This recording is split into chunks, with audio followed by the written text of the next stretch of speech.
what do you get when you cross a know-it-all newspaper columnist with an awkward, unsophisticated everyman? Yeah.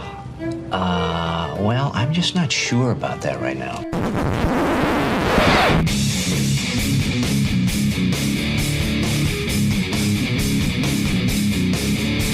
Welcome to Couch and the Rube. Welcome to Couch and the Rube, our Friday show. Sorry, Thursday show. I do not know what day it is. Thursday show, presented by our friends at Firekeepers and the Firekeepers iCasino and Sportsbook app. By the way, this weekend at Daisy's Tap Room and Sportsbook at Firekeepers Casino off I-94 in Battle Creek at a Daytona 500 watch party. This Sunday, February 15th, all sorts of food and drink specials there at Daisy's Tap Room and Sportsbook. Or if you want to bet the race, bet the college basketball, whatever it might be, download the Firekeepers iCasino and Sportsbook today. You'll enjoy the upgrades and the sign-up bonuses and all the different offers, promotional offers they have going there. Also, our Thursday show, presented by our friends at Front 43 Neighborhood Pub and Cask & Company Kitchen and Bar. Great place to watch Michigan State against Wisconsin on Friday night. Anything else you want this weekend, or just a date night. Outstanding modern American Asian menu, like you've got sushi bowls that I absolutely love. The Big Island Bowl, highly recommend. I always steer people there and never steered anybody wrong. That is Cask & Company in Front 43 on East Saginaw near the Lansing-East Lansing border. Jason, how you doing, brother? I'm pinching myself. This is real. I'm not dreaming. I'm not sleeping right now. This is real.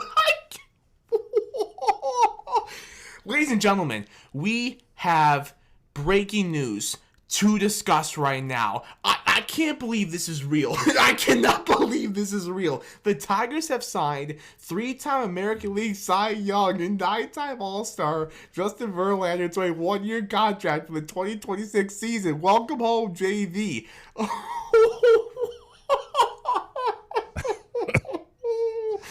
That's a 30-year-old man, by the way. I know. I love Tony D. What's up, buddy? I love that people can get this excited. And you know what? It is something to be excited about.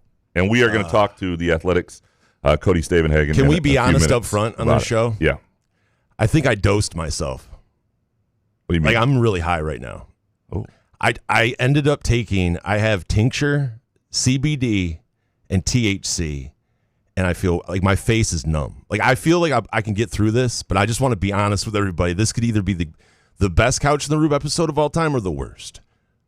I'm looking forward to this show. Dude, sorry. I really apologize. Like, I don't like being this high, like, in my free time. So, like, I was sitting there, I was like, I didn't know whether to text you, be honest, and just up front on the show. Like, I'm fine. I'm not, like, think I'm, like, going to lose my mind or anything. But, man, whew. Well, I feel good. Not as good as Tony Dombrowski, but I just want to preface, if I mess up your Twitter question, that's probably why. But anyway. That's what I was going to say. Dude, I have them next to each other like an idiot, and I got these new glasses today that make me look like a drug dealer, so that doesn't help my whole cause here. But so then they're like little droplets, but the bottle was like, there was only a little bit at the end, so I just ended up taking the rest of the bottle. Well, apparently it's the THC, unless CBD, unless something I don't know, something's going on with it. But I can feel it kind of fading, but when it like fades and then it comes back and grabs you by the balls, but. Hey, man, what's going on? I can tell you're excitable. This is going to be fun. Dude, I got shit to do today, dude. I can't, yeah. Fuck. This is going to be good. We're talking to Cody here? Maybe you should do the interview with Cody Stavenhagen. I would enjoy listening to that. Anyway, sorry. So I apologize up front. Hopefully it'll fade by like half hour in here. But well, hopefully not before the Groovy Donut Twitter questions, which we're going to get to after we talk to such an amateur. Cody. I should not put these things together. Dude, I was in the parking garage. I left my wallet in the car, so I started panicking.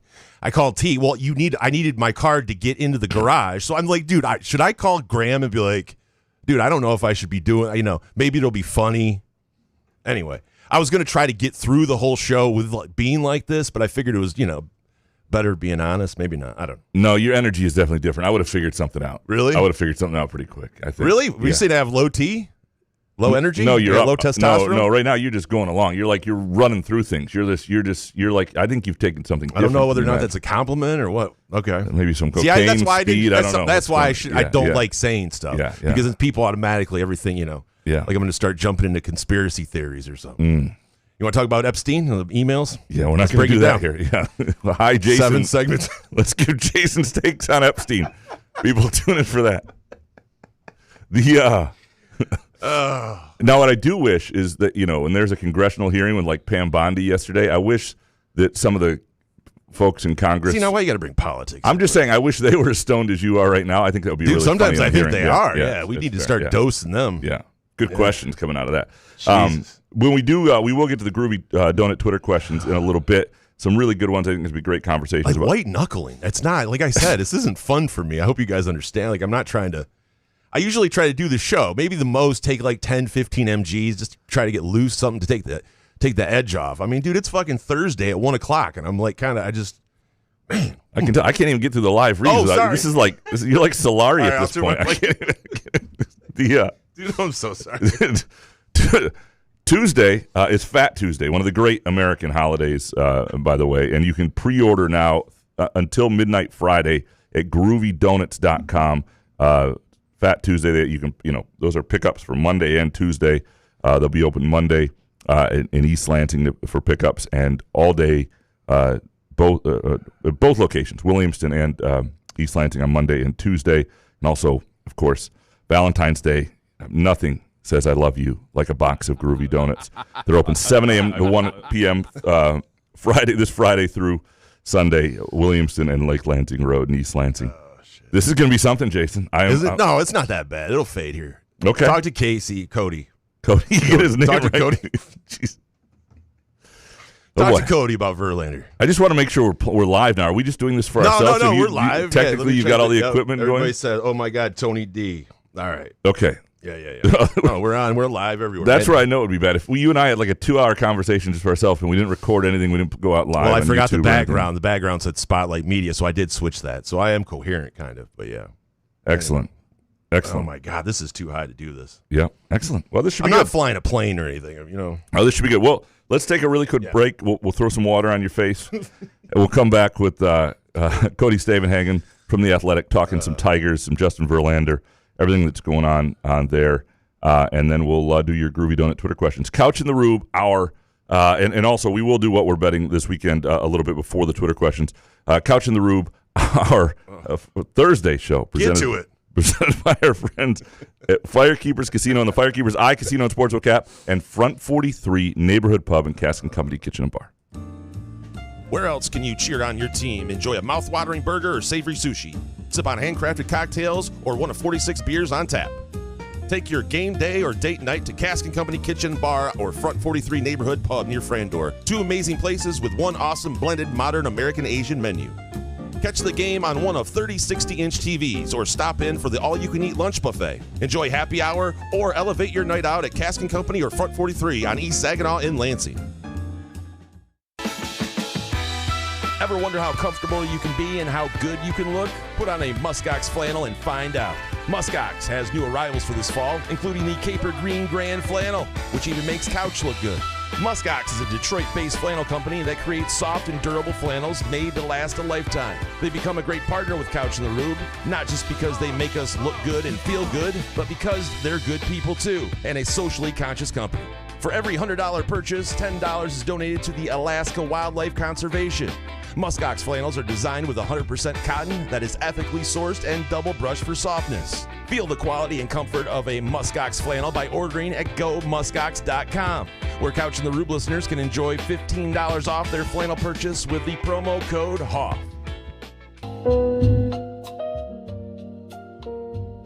Please like and subscribe to the Couch in the Rube YouTube channel. Also download podcast episodes wherever you get your podcasts. For sponsorship opportunities, email Jason at couchandtherube.com.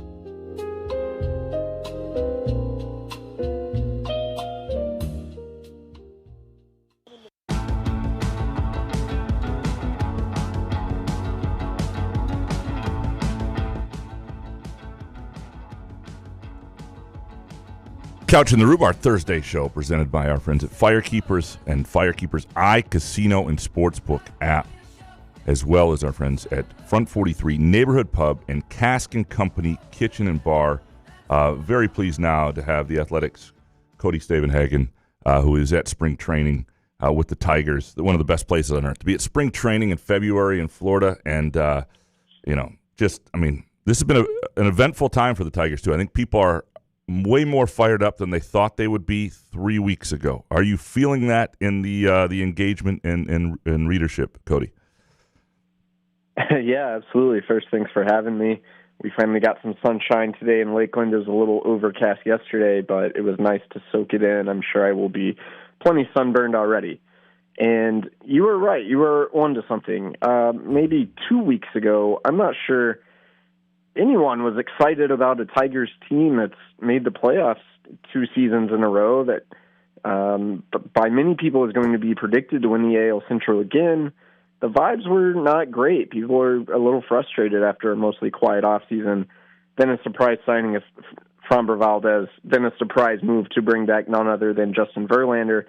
And all of a sudden, it's kind of a party. I think the players have felt it too. Those 2 moves, I think, signaled to the clubhouse that this front office is indeed in it to win it, that the Tigers have as good of a shot as anyone in the entire American League. I think this is probably the most competitive, most excited, most positive vibe I've ever seen in my time covering the Tigers at spring training. So, there's certainly a lot more to look forward to.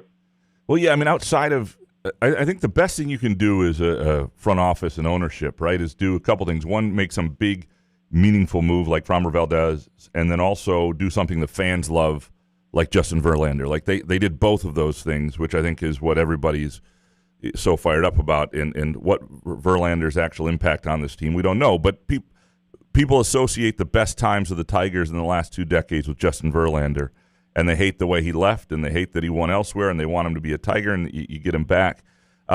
You've talked to these guys recently. What stood out to you from the Verlander conversations?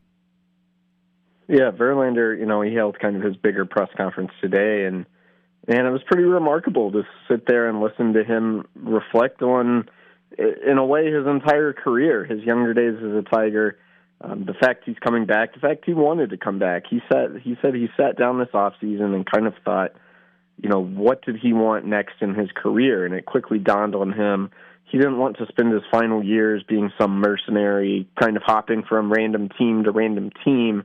He wanted to play somewhere that would have some meaning, so that quickly meant Houston or Detroit. Now, he said, he kind of got the vibe early on the Tigers weren't going to have room for him. Maybe there wasn't that much interest. That obviously changed. I think it changed in particular when the Tigers learned Reese Olson was going to have surgery. But to hear that from Verlander, he's at a place in his life, I think at age 42 going on 43, where he's grown a lot. He's admitted to being kind of a different person than he was the first time he was here in Detroit. Not the same level of blinders on in the clubhouse, a little more open with his teammates, still the same competitor on game day, but I think a better appreciation for relationships and the human aspect of everything. So this was hearing a guy pretty openly reflect in front of a crowded room about where he's been, where he's going, and how he's changed. And that was incredibly interesting to hear as Verlander grew pretty introspective. It sounds like the Reese Olson injury really opened the door for this. Does he slot in as the fifth starter? Is that sort of where he'll be, you think? Well, we'll see how the rotation lines up, and given how A.J. Hinch likes to look at things, it may not be as simple as ranking them in the order of who's best, but I think he's certainly taking Olson's place in the rotation. And unfortunately, it's probably important to note that as fun as Verlander is, it might not necessarily make the Tigers better. Reese Olson, when he's been healthy, has been one of the more underrated pitchers in the game, a 3.60 career ERA over the past 2 years, even better than that. Like Reese Olson, when he's on the field, has been really good. Justin Verlander, now he was really good in his final 13 starts, but he was pretty up and down last season. There's a real argument Reese Olson was a better pitcher at this stage in his career than Justin Verlander is right now. So Verlander days are going to be more exciting. They're going to be more fun. People should be fired up.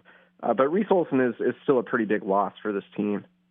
You wrote a really good piece that I would urge anybody to read at The Athletic on Framber Valdez. If that signing, I think, surprised a lot of folks. Surprised me. It was a almost a Pudge Rodriguez moment for me. I mean, I remember where I was in 2004 when they signed him because they just hadn't been relevant for a while. You know, like I have a Bobby Higginson autograph bat that's probably worth less with the autograph, right? They'd been in that sort of doldrums for a decade. And because they haven't been signing this sort of guy, and the fact that it sort of came out of nowhere, it just felt momentous. Did it feel that way to you? And do you think something changed with their approach, or did we just misjudge who Chris Ilitch and Scott Harris are? Yeah, I think that's a great question that we still didn't get a full answer to, and I don't know if we'll ever get the full answer to, but it did feel like a little bit of a heel turn. I think a few things went into this. I think the Olsen injury, one, reinforced the fact that the Tigers needed more pitching. I think Framber Valdez, this is a guy who was the best starter on the market, who was projected to get 7 years and close to $200 million. But the Tigers are pretty good at being opportunistic. Valdez's market just never materialized like that, probably for a few reasons. A, he's 32. B, he struggled in his final 10 or so starts last season. C, he dealt with a lot of controversy last year. Did he intentionally hit his own catcher with a pitch? Maybe. He called out his own team for bad defensive positioning. Like he was a little bit of a lightning rod last season. And I think that may have scared some other teams away. Suddenly he becomes available on a shorter-term deal, 3 years, and opt out after 2. And the Tigers must have looked around and said, well, let's do this. This could be a tremendous value. We'll pay him at an elite rate, but it's a short-term deal. What is there to lose? Now, it was still different. It was still incredibly unexpected. This was while everyone was still waiting on the result of the Tarik Skubal arbitration hearing. I had people telling me what they do is going to depend on the outcome of that hearing. That clearly proved to be wrong, and now the Tigers are floating a top 10 payroll and a franchise record payroll and could have to pay the luxury tax this season. So, I don't know exactly what changed, but Scott Harris clearly brought Chris Ilitch a compelling opportunity to get Framber Valdez, and Chris Ilitch, to his credit, was willing to cut the check. Well, yeah, I urge anybody to read that piece. It's really good. And the lead, right away, it paints, what he's come from, and sort of you're reminded that, not everybody is. For some people, this is, this has been generation-changing wealth that they've come from. You talked to Tarik Skubal today, correct? And what came out of that conversation? Oh man, it was everything. It was about 20 minutes. There was clearly a lot to catch up on with Tarik Skubal. We obviously talked about his offseason and the arbitration case. Skubal, said he was pretty involved in the arbitration and the decision to file for $32 million, but of course said the business is over. He's on to baseball now. Doesn't seem like he's carrying any hard feelings with him, despite how all that went down. So he, knew there were trade rumors and all that, but did his best to block it out. Now he's pretty fired up to chase down a championship with his team, and I think really excited at the prospect of playing with and lockering next to Justin Verlander. He said he got goosebumps multiple times just talking about it in front of the media. He was there for Verlander's press conference today. This is a guy he looks up to, a guy he thinks he can learn a lot from. I think it has Skubal even more fired up, and adding Valdez, adding Verlander probably does a lot to restore any goodwill that may have been lost in just what was kind of a weird offseason for Tarik Skubal. Yeah, I think he does a pretty good job, and I actually believe him as somebody who can separate business from what's in front of him, and that there is that. I do believe he loves being a Tiger, but he also, he's signed up for Scott Boras, and this is what is, and my hope is that when he leaves, that there's not this resentment for him, that people appreciate this time, and obviously this season will have something to do with that. One of the things I thought about with this rotation and, adding Valdez and now Verlander replacing Olsen is a guy like Troy Melton is in the bullpen now, who I think is a promising arm and potentially is a starter. And does this bullpen, is it underrated in terms of strength of this team? Yeah, we'll see what all this ends up looking like. I would venture to say the Tigers would probably push Melton to AAA before they move him to the bullpen. Because they're going to want him to stay stretched out and be that next guy up. Now, they also signed Drew Anderson to a $7 million deal this winter, and he may function as more of a swing man, could be the next guy up in the rotation. He probably gets pushed to the bullpen if everyone remains healthy. And, we'll see how valuable he may or may not be in that role. I don't know if it's underrated or not, but I would say we're all focusing on the rotation. The bullpen is probably just as important right now. The Tigers are entering the year with what looks like it could be a really good bullpen. They added Kenley Jansen. They brought back Kyle Finnegan. They have Will Vest. Those are three guys you can feel pretty good to handing the ball with the lead. They still have Tyler Holton. There are only really a couple spots up for grabs. And to your point, there's a lot of depth. Cater Montero has had some high highs in his young career. Would he move to the bullpen? Maybe. I don't know. Right now, there's a good amount of depth. Now, I'll say that with the caveat. The depth almost always seems good on the second day of spring training. We know one thing about pitchers. They get hurt. So I think A.J. Hinch in particular would like to get through spring training before making any grand proclamations about either the rotation or the bullpen, because you need your better arms to stay healthy. The lineup, obviously, a lot of the consternation this offseason is that they didn't go get a bat, right? They didn't make that move. And how set is this lineup, and how concerned should people be about that being an area where they're just not quite as good as they need to be to win in the postseason, even if their staff allows them to get through the Central Division? Yeah, I think it's still fair to have some concerns about the lineup, and the Tigers don't like it when I say that because they're quick to point out, well, they were 11th in run scoring. They were a young team, so wouldn't you think they should finish better than 11th in run scoring this year? And there's certainly a world where they could, where this offense could get better. We also know what this very similar group of players looks like when the floor falls out. They really struggled in the final 2-ish months of the season. The Tigers have kind of said, hey, don't judge us based just off that, right? And maybe that's fair. And they have some more young guys coming. Kevin McGonigal in particular is probably going to factor in at some point this season. But, how many of these guys will take the internal strides the Tigers are banking on? We'll see. I think it's pretty set. Dylan Dingler at catcher, Spencer Torkelson at first, Gleyber Torres at second. Shortstop may be a little more up in the air. Third base, I think we're going to see a lot of Colt Keith and Zach McKinstry. Riley Green, Parker Meadows, Kerry Carpenter, Winsel Perez, Matt Vierling, Jahmai Jones. Barring injury, there's not going to be a lot of competition for roster spots. The question is who can kind of take that jump. Can Riley Green be more well-rounded? Can Colt Keith take a leap from solid to really good? Can Dylan Dingler sustain what he did last season? Those are the types of things you're banking on. If this offense is going to be better, at the very least, it needs to be more consistent than it was last season. Yeah, it just seems like a lineup, right, that you can, when it's going, and everybody's good enough, and if it's not going, it's just not, it's not good enough. But we'll see. And obviously, if things go well, you never know what they would do mid-season, or and obviously they have guys coming up with the young prospects that people are excited about. What is the timeline for those guys? Yeah, I think that's another one of the more important questions in camp. Will any of these guys make the opening day roster? We'll see. I think Kevin McGonigal probably has the most compelling case because he plays a lot of shortstop, and the Tigers don't necessarily have a set everyday shortstop. There will be some Javi Baez, some Zach McKinstry, but that is a role that could need filling. At the same time, everyone loves McGonigal. He's played, I think, 36 games above high A. He's never played in Triple A. This is a really, really talented hitter, but it would be kind of unlike the Tigers, I think, to rush him toward the major leagues. And then if he's not on the opening day roster, it brings up a bunch of other questions. You have the prospect promotion incentive. Would you want to keep his rookie eligibility until 2027, which means he's not coming up until late August? I don't know. That's certainly a possibility. Max Clark is in a very similar boat and would probably also need playing time to open up in the outfield. But you have some other guys, Max Anderson, Hao-Yu Lee, who aren't quite as touted but are pretty interesting prospects.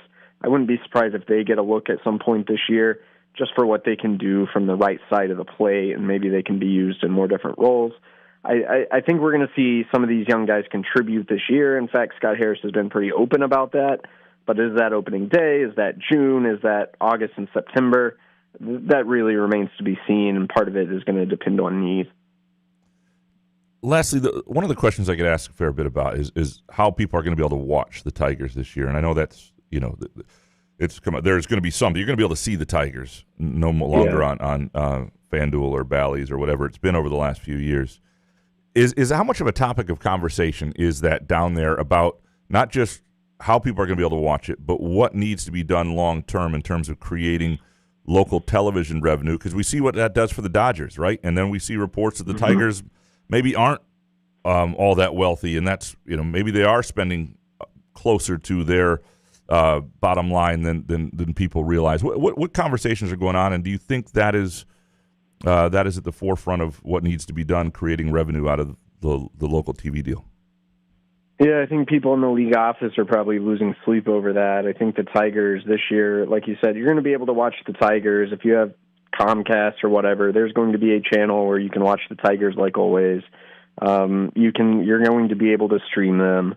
We're getting a better idea of what this is going to cost and what it's going to look like. If you're out of market, maybe it's a little bit trickier, but as confusing as it is, most people are going to be able to watch the Tigers. I think you're right, and that maybe the more important question is, like, how does this find more stable footing where people aren't having to switch or subscribe to a different service or wonder every January, February, how am I going to watch the Tigers this year?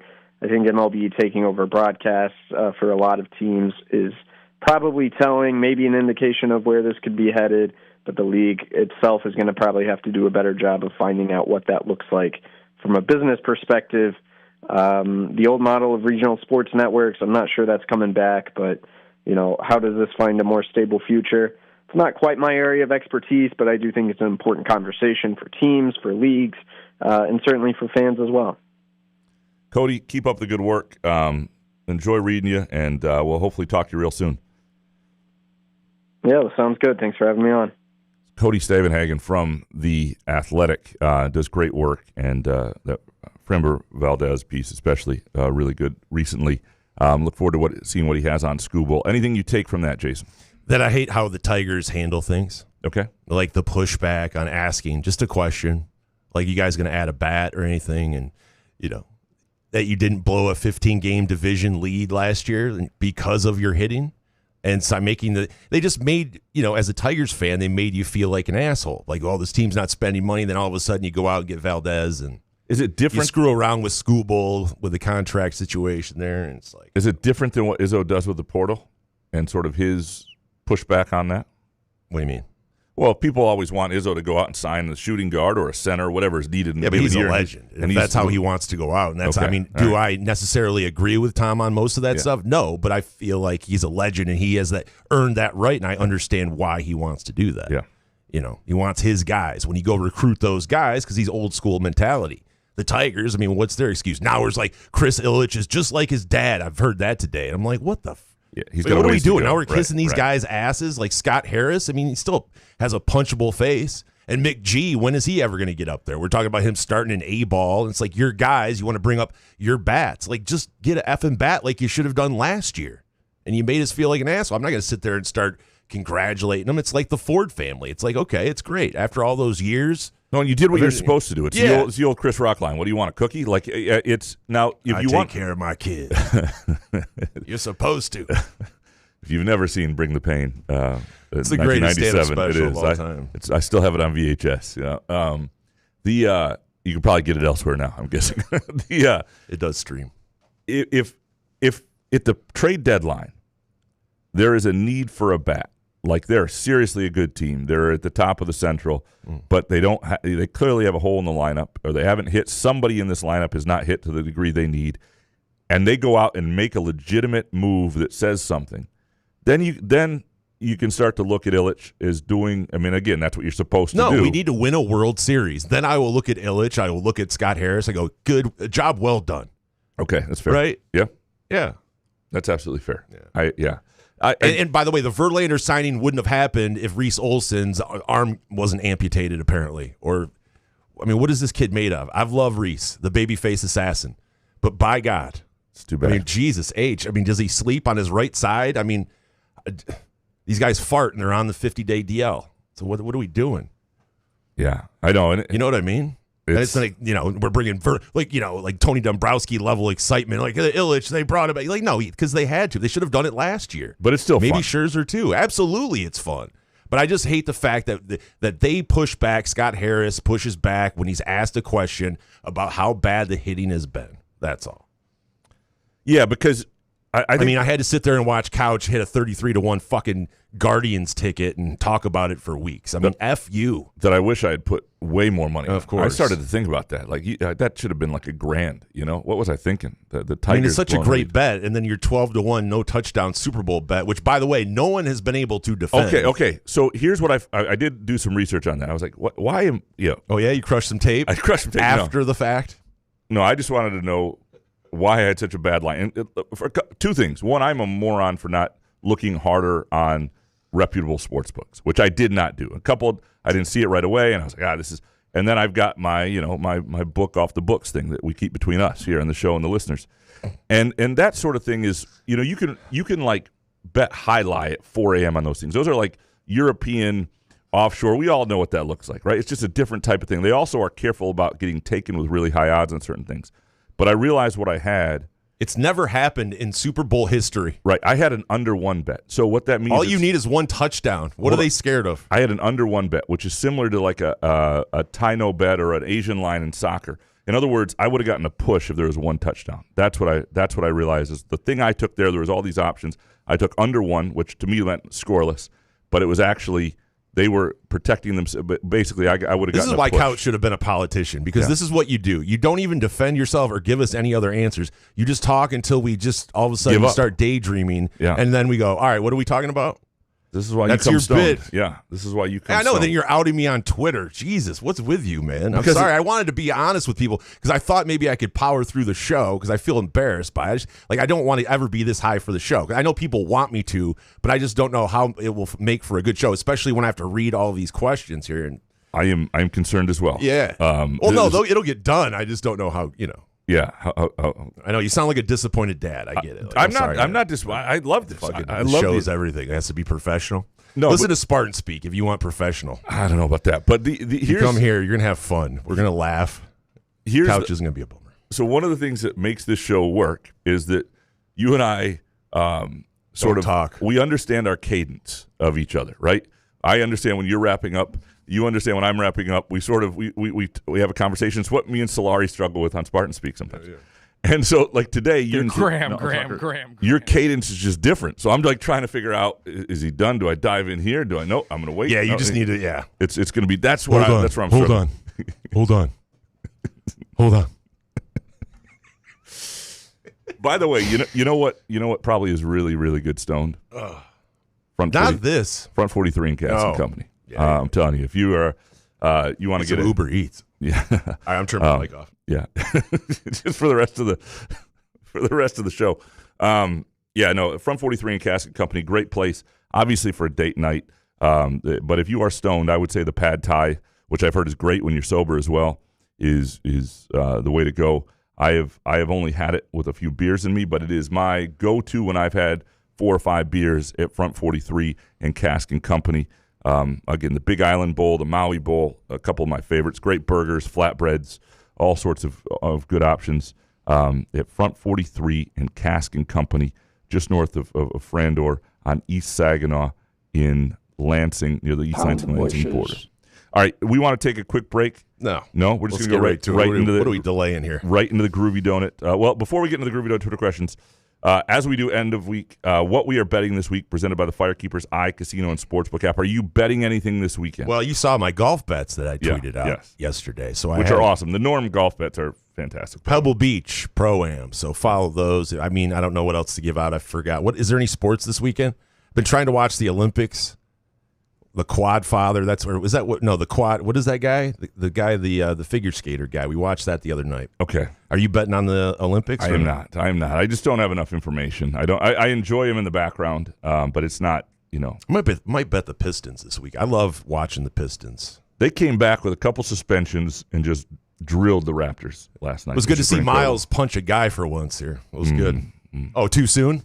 No, my bad. I can't believe Isaiah Stewart got 7 games for that bullshit, though. I know that he has to be smarter right? You're not supposed to run from the bench. I get that's the rule, but when you got guys throwing cheap shot punches at your teammate like that. He's a repeat offender. I know. That's why. That's why it's happened to him. This is not a great week in soccer. It's not a great week in a lot of things. Just because it's the FA Cup, and I would stay away from Cup games. If I find something I really like this weekend, I'll tweet it out on the account. There's some tennis I've been betting, but not with great success lately, so I'm a little apprehensive as well. So I'm a little skittish this weekend, but when I find something on the Firekeepers iCasino Sportsbook app, I will share it. And of course, just about to tweet that out. Norm's golf bets, of course. All right, let's dig into these Groovy Donut Twitter questions. Dominic up first. Graham, you said you don't root for or against MSU, but in 2016, MSU basketball was primed to make a long run. It was your last hurrah with Rexroad for like a 3-week NCAA tournament bachelor party. There is no way on earth when MSU was down late against Middle Tennessee State that you weren't rooting for them to come back, right? Yeah, I remember that. A couple things about that day. It was before I started doing the 3 quick takes, which has sort of changed everything in the short term because I don't like storylines changing late when I'm doing those. So sometimes in the real short term, I'll root for whatever is happening to continue. But yeah, no, I was disappointed. Rexroad and I are still close to this day, and we thought we were going to have like 3 weeks together on the road with that team, and it was going to be a lot of fun. And I remember we went out that night in St. Louis, and that's when we had there was a Michael Jackson impersonator, and Wojo from the Detroit News was there and having fun, and it was a good. What does that mean? Having fun? Well, he was annoyed with the Michael Jackson impersonator for not playing enough of the hits or not doing enough of the regular. That's what I remember from it. What was this guy doing? B-sides? What do you mean? Like it's all B hits. Tracks. I do remember also it was the only time I've ever called my boss drunk. And she's retired now, and she was fine. She remembers the story. But anyway. What'd you say? Well, we were trying to figure out at the same time, this was the last time, this was 10 years ago, that Michigan State. Did you sound like Tony Dombrowski? I did not. This is the last time that Michigan State's women's team was a real threat in the postseason and had real momentum going. And they were supposed to host that year because they were a top 4 seed, but the Michigan High School Athletic Association girls basketball tournament had Breslin. Now that's since been fixed to the point that if they need Breslin for the MSU women, they'll have it, which could happen this year. But anyway, so they were at Mississippi State for the first 2 rounds, even though they should have been hosting, which was 6 hours, a 6-hour drive from St. Louis. And I didn't plan on going because I thought I was covering the men. All of a sudden, the men are out, and I had this idea. I looked at how far it was on my phone, and I called my boss. I'm like, it's just 6 hours. We had a photographer with us. We can get in the car tomorrow, be there by tip-off, cover it for you. And I wish I had to this day because it wound up being really interesting. And she was open to the idea. But I did that whole conversation completely inebriated at like midnight, 1 a.m. from a bar on the final night with Joe Rexroad. Did you answer Dominic's question? Were you rooting for Michigan State? I was annoyed that it was ending for that reason. Yeah, and I was looking forward to you want a good run. Story. Oh, and you want to run. The NCAA tournaments are fun. Why are you guys so worried about if you root for a certain thing? I understand you don't want to be the super fanboy. Hold on, I'm just being honest with you. Like I didn't want. I know. I just don't know how you guys separate it. Is all.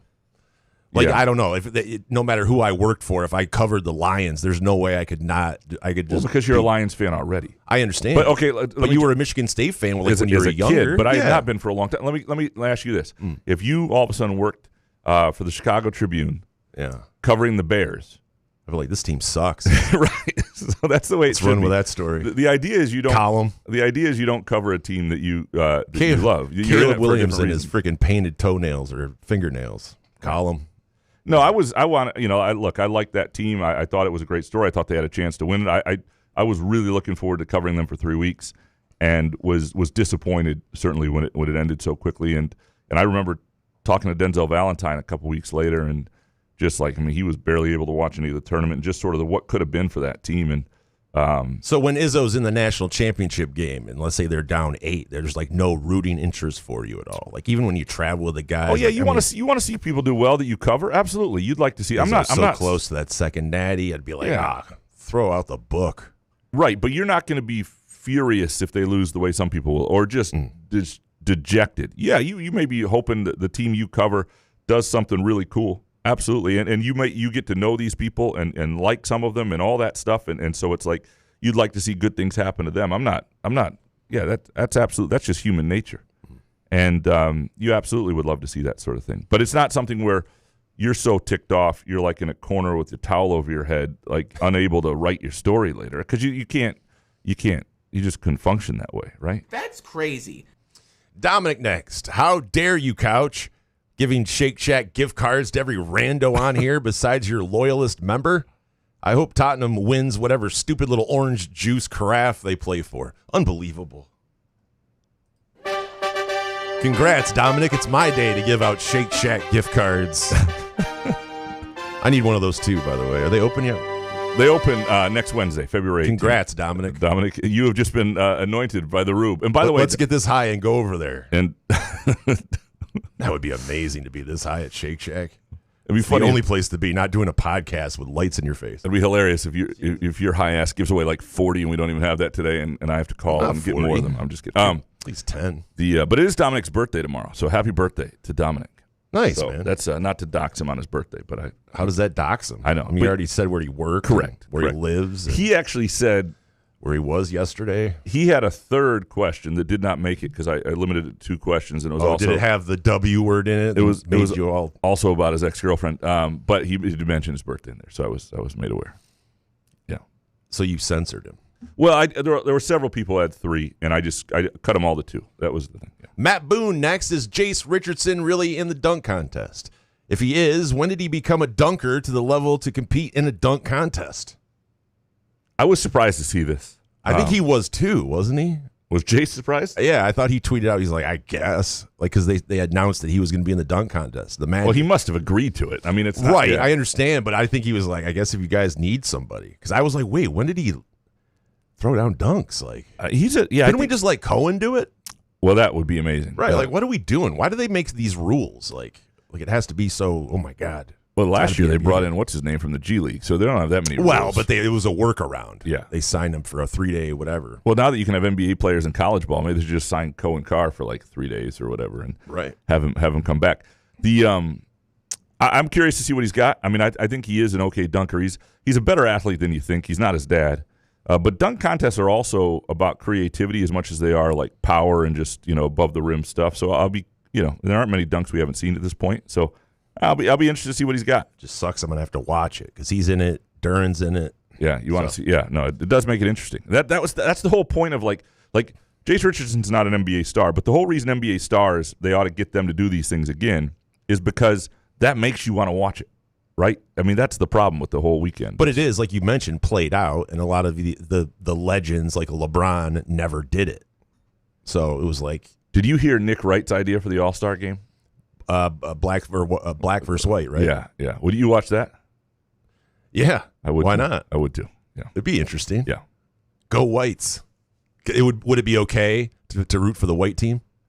You'd have to be careful on what you said, but you could root for Jesus, everyone. I can't. I mean, when I see white guys, why can't we root for white guys? Because white guys are kind of known to be not great athletes. So when I see a great athlete, I'm like, yeah, that's my guy. So I have a different theory on that with the white guys. I don't think white guys have anything. I mean, I don't think there's any reason that white guys can't be in the NBA. I think there's a reason that Eastern European white guys are in the NBA more than American white guys right now.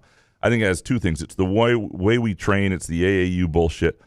But it's also, I think white guys get intimidated, frankly. And in the Eastern European, they don't, in Europe, they don't care about that bullshit.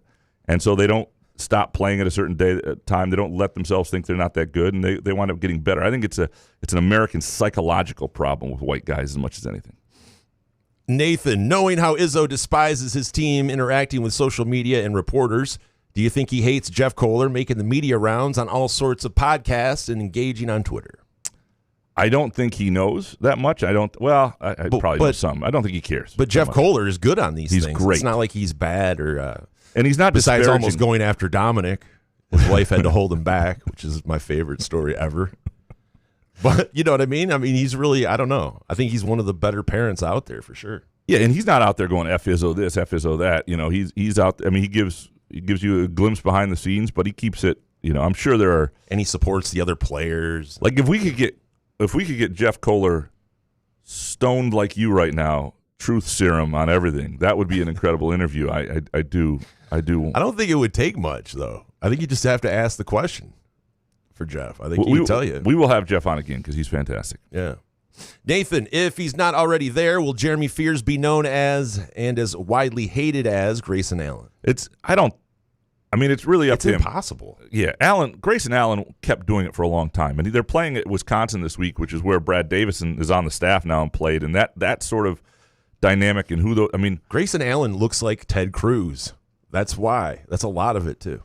But he does have to, and I'm talking about Fears here, make sure he doesn't go into that zone. And if you get a bunch of nut punches and nut kicks and trips, and that becomes your thing, you will be known for that. Now, Davidson, for example, it was not the player that Fears is. Grayson Allen was an All-American. He was an incredible player, and he really ruined his reputation with that stuff. I mean, he won a national title. He's an All-American, all that stuff. But, he won the national title when he was a little younger. But I think it's up to Fears, and it's still early enough for him to turn that. Now, what Michigan people think about it and what rival fan bases, well, that's just rivalry nonsense, right? That doesn't matter. That's just always going to be in the ether. But, whether he's that's the opinion of him, because he's rising to a national name. So he's got to be careful. He's got time to form his own national reputation, but it's up to him. David Jackson, since we saw Mara commit a flagrant foul when he brought his arms down in a two-handed chop to the head of a Northwestern player, should Izzo at his next press conference announce that Mara is a dirty player who Dusty May should suspend? By the way, that should have been a flagrant too. So did you see this play in the? I did, because I saw your tweet about you and Solari, doing your old chummy Jinx tweet. Because as soon as you tweeted that out, I looked at the money line and it was minus 298 for Michigan. I'm like, this motherfucker's going to jinx this. And of course, plus you did. 298, right? Plus 298. Minus 298. Michigan at halftime was minus 298. Yeah. Maybe on your sports book it was even I money. didn't look. I was covering your the guy at Panera Bread. But I was like, dude, they're going to come back in the second half and blow out Northwestern. It's sure as shit. But yes, it looked like a dirty play. It did, and I see all the stuff that he was, knocked off his course, and he's long and gangly, and that's why it happens, and that's fine. The thing but there was intention when he came down, though. Right? I don't know. But the problem with Fears is not the singular play.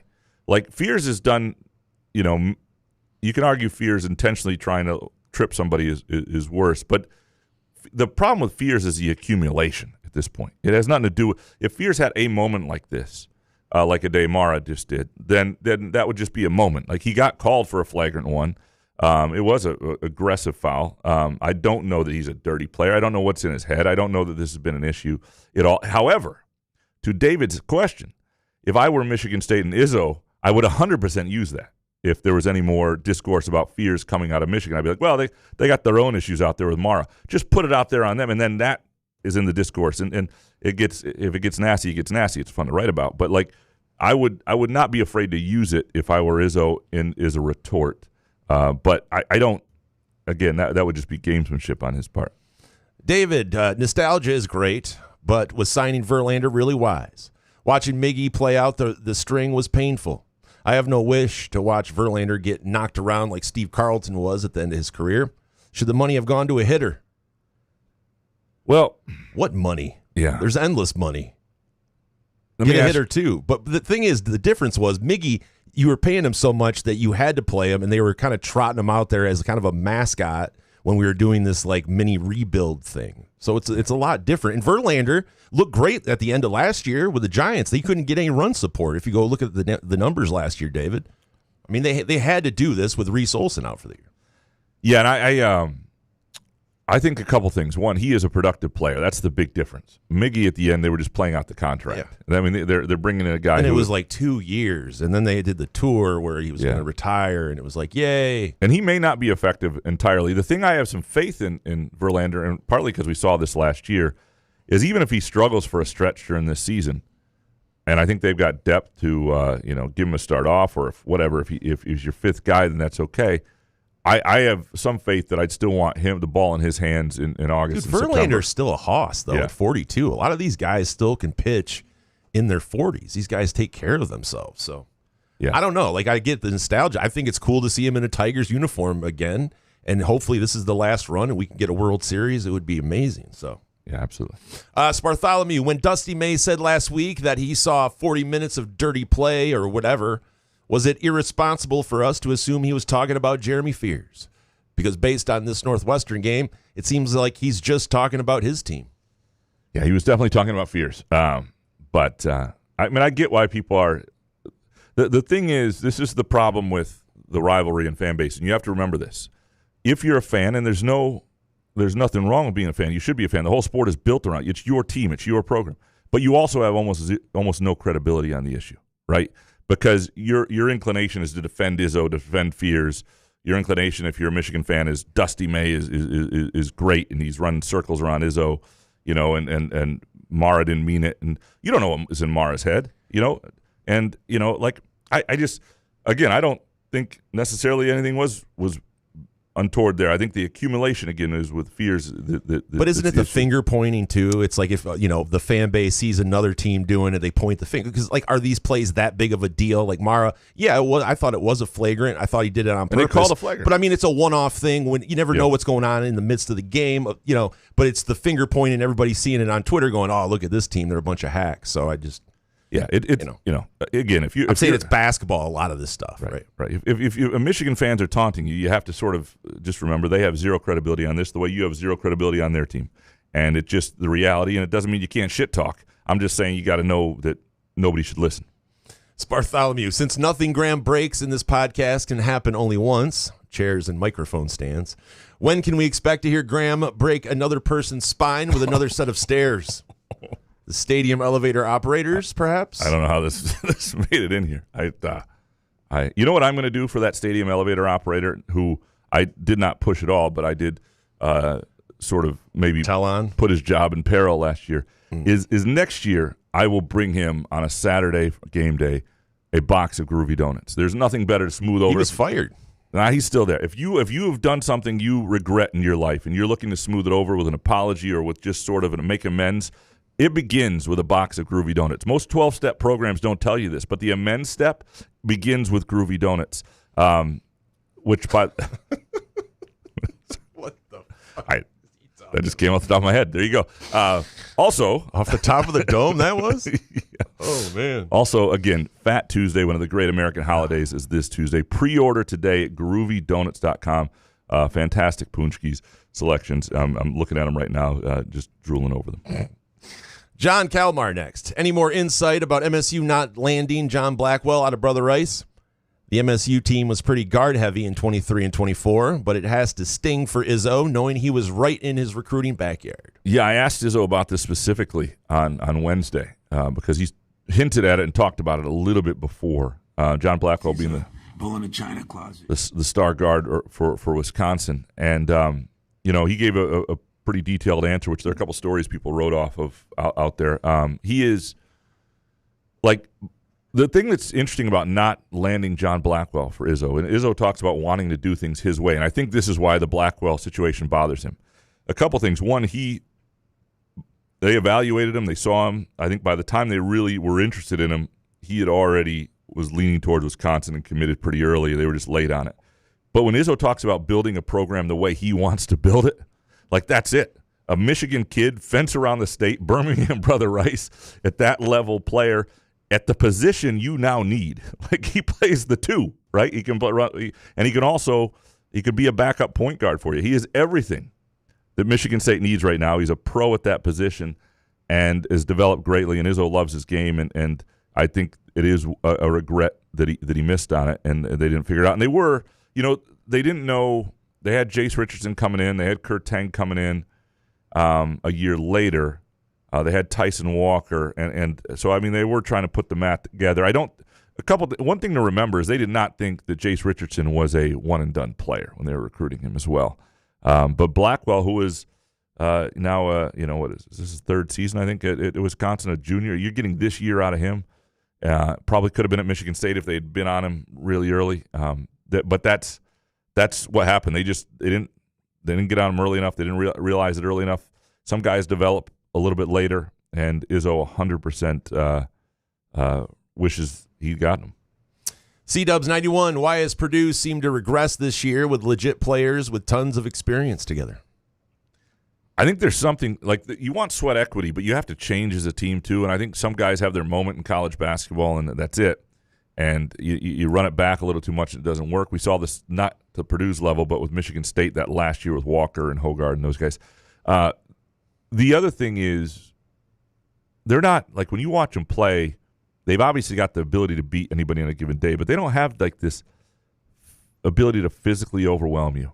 And like I don't know, I watched them play Oregon and barely beat Oregon at home. That's telling. And Oregon, had Nate Biddle back, which he did not play when Michigan State played Oregon. But yeah, Purdue's one of those teams that would scare me on a given day, but they're not going to make a run. They just don't. They don't have a 7'8" guy. Well, they have one big guy, but yeah, they're just not. They just physically don't. Like Michigan State's a better physical basketball team. Michigan, much better physical basketball team, and it's not that Purdue again can't beat you on a given day, but I don't think they can put 5 or 6 together. Fossman 80 next. You always say it's really difficult to win on the road in the Big Ten. Is it really harder than winning on the road in the Big 12, ACC, SEC, and why? No, I mean I do say that, but I mean conference play. It's hard to win on the road in the MAC. I mean you're a MAC school playing other MAC schools, but the conference road games are legitimately hard in any league and need to be treated and respected as such everywhere. And I think that sometimes gets lost in the tournament. Somebody goes, "Oh, they lost to this." Like if you're Gonzaga or you're the old UNLV teams that blew through weaker leagues.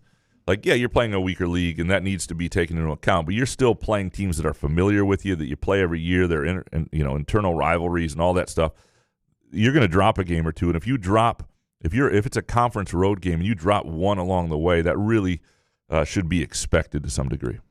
Fossman 80. Will the Big Ten and their 26-year national title drought this year end? What?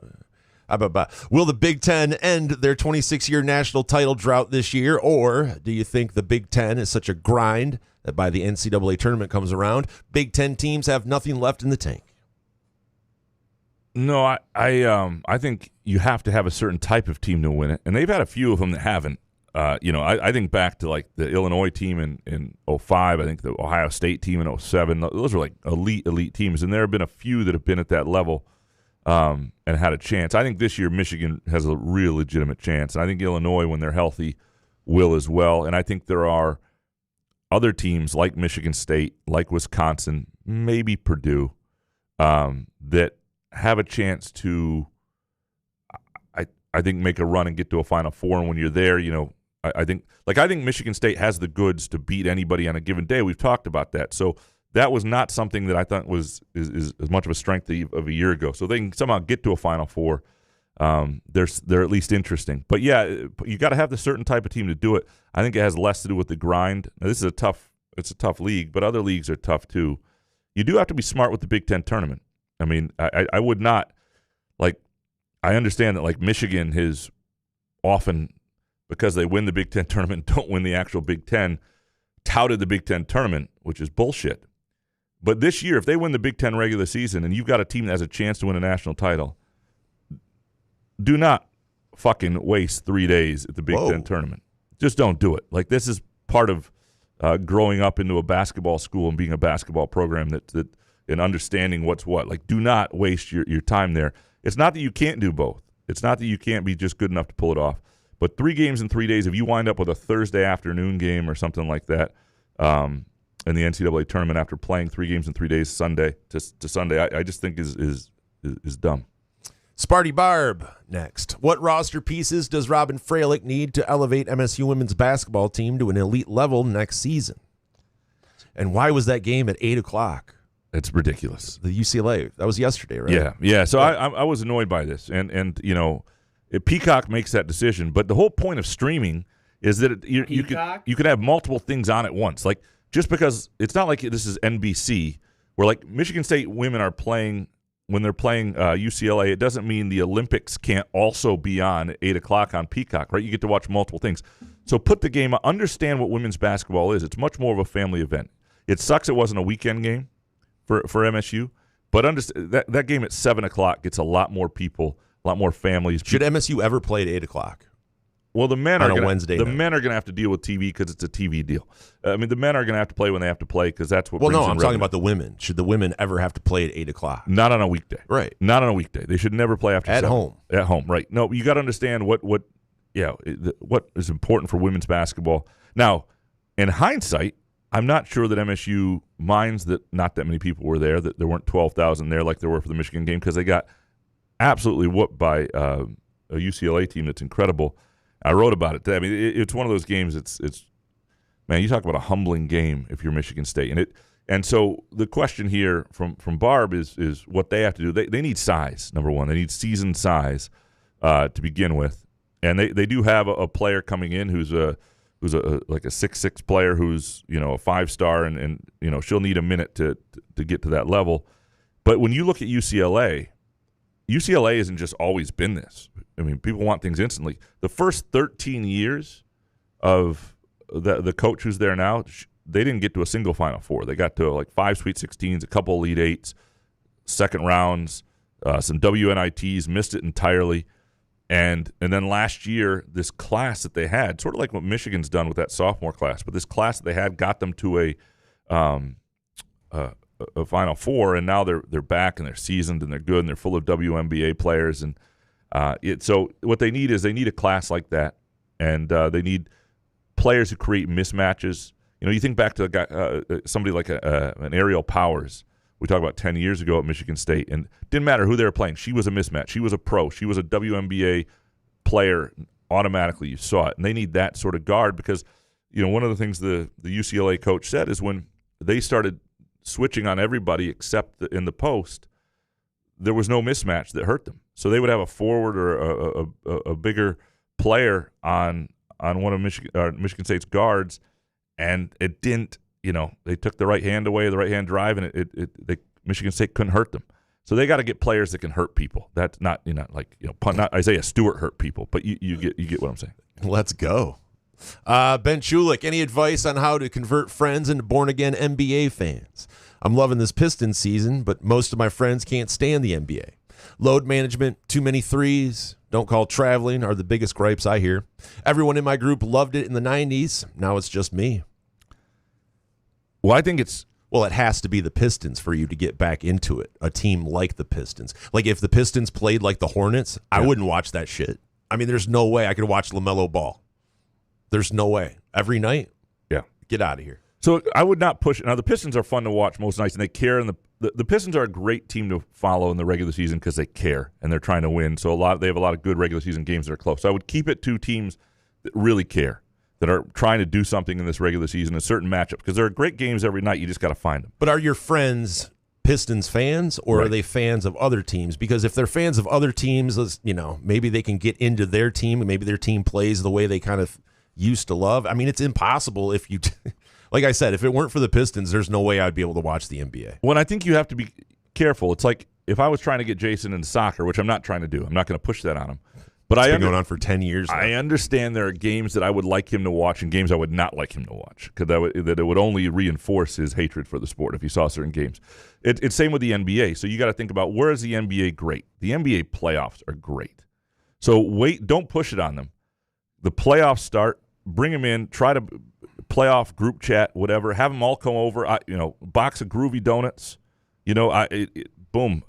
First of all, that's the sales right there. Start with Groovy Donuts. And then from there, bring them over, playoff night where there's 2 good games on, 3 games on, a playoff weekend. I would do that. Start with the playoffs, and then the great thing about the NBA is some of the discourse and podcasts and other things like that. So if you can get them into the storylines, but I would start with the playoffs because that's what the NBA has that are great. Lions reply guy, would you trade any of the following players straight up for Max Crosby? Number 1, are we going to answer these together? Let's do it. Number 1, J-Mo. Graham? Yes. No. Okay. No J-Mo. 2, Branch. Yes. Yes. 3, Laporta. I don't know. That's a close one. He lives down the street from Michigan fan Jordan, so that would be a bummer to have him have to move out of that neighborhood. But what I would do? Yes. Okay. 2 first-round picks. Yeah. Absolutely. So J-Mo's the only one of those you wouldn't do. Why not J-Mo? Because he just spreads the field so well. Like, I just think that We need him to win a Super Bowl offensively. I think he spreads the field out, helps out Amon-Ra. But, yeah, it would – I guess I could be talked into it, but I'm just saying no right now. So the only reason I would say yes to that. But is Crosby going to sign with us, or what's this deal? Well, so that's the big thing. I think it's easier. It's not easy to replace J-Mo because he's a great receiver and or a great speedster, certainly a good receiver who's got. He's on a good deal. Yeah, he's on a good deal. I get all that, but it's harder to find Max Crosby than it is Jameson Williams in the draft, right? Yeah. I'm still keeping J-Mo. Okay. In this hypothetical ass question. Thanks, we do get Max Crosby though. It's not that ass. Yeah. Chris, with the Monday takes of the Patriots being the worst Super Bowl team, it's making me wonder if it's recency bias or Goff tinted glasses making people forget how bad the 2018 Rams team was. They only got there because the biggest blown call in NFL history. Who do you two think is the worst Super Bowl team in your life? Well, some of those 80s AFC teams, like the Patriots in the 85 Patriots and the 86 Super Bowl against the Bears. Steve Grogan. Yeah, that was not a good like team. The Bengals, those Bengals teams. Yeah, as much as I loved Elway, the teams around him in those Super Bowls that got blown out. Now, granted, those NFC teams they played, this is pre-free agency, pre-93.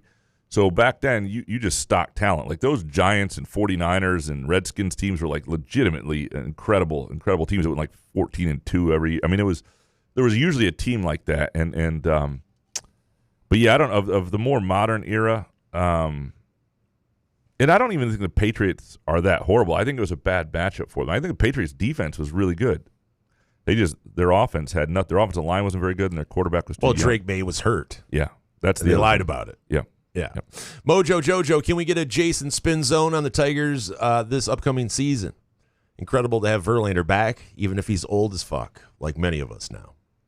Well, there's nothing. What is there to spin on the season? Like we talked about earlier after Stavenhagen was on, about just the way the Tigers organization handles things is just complete ass.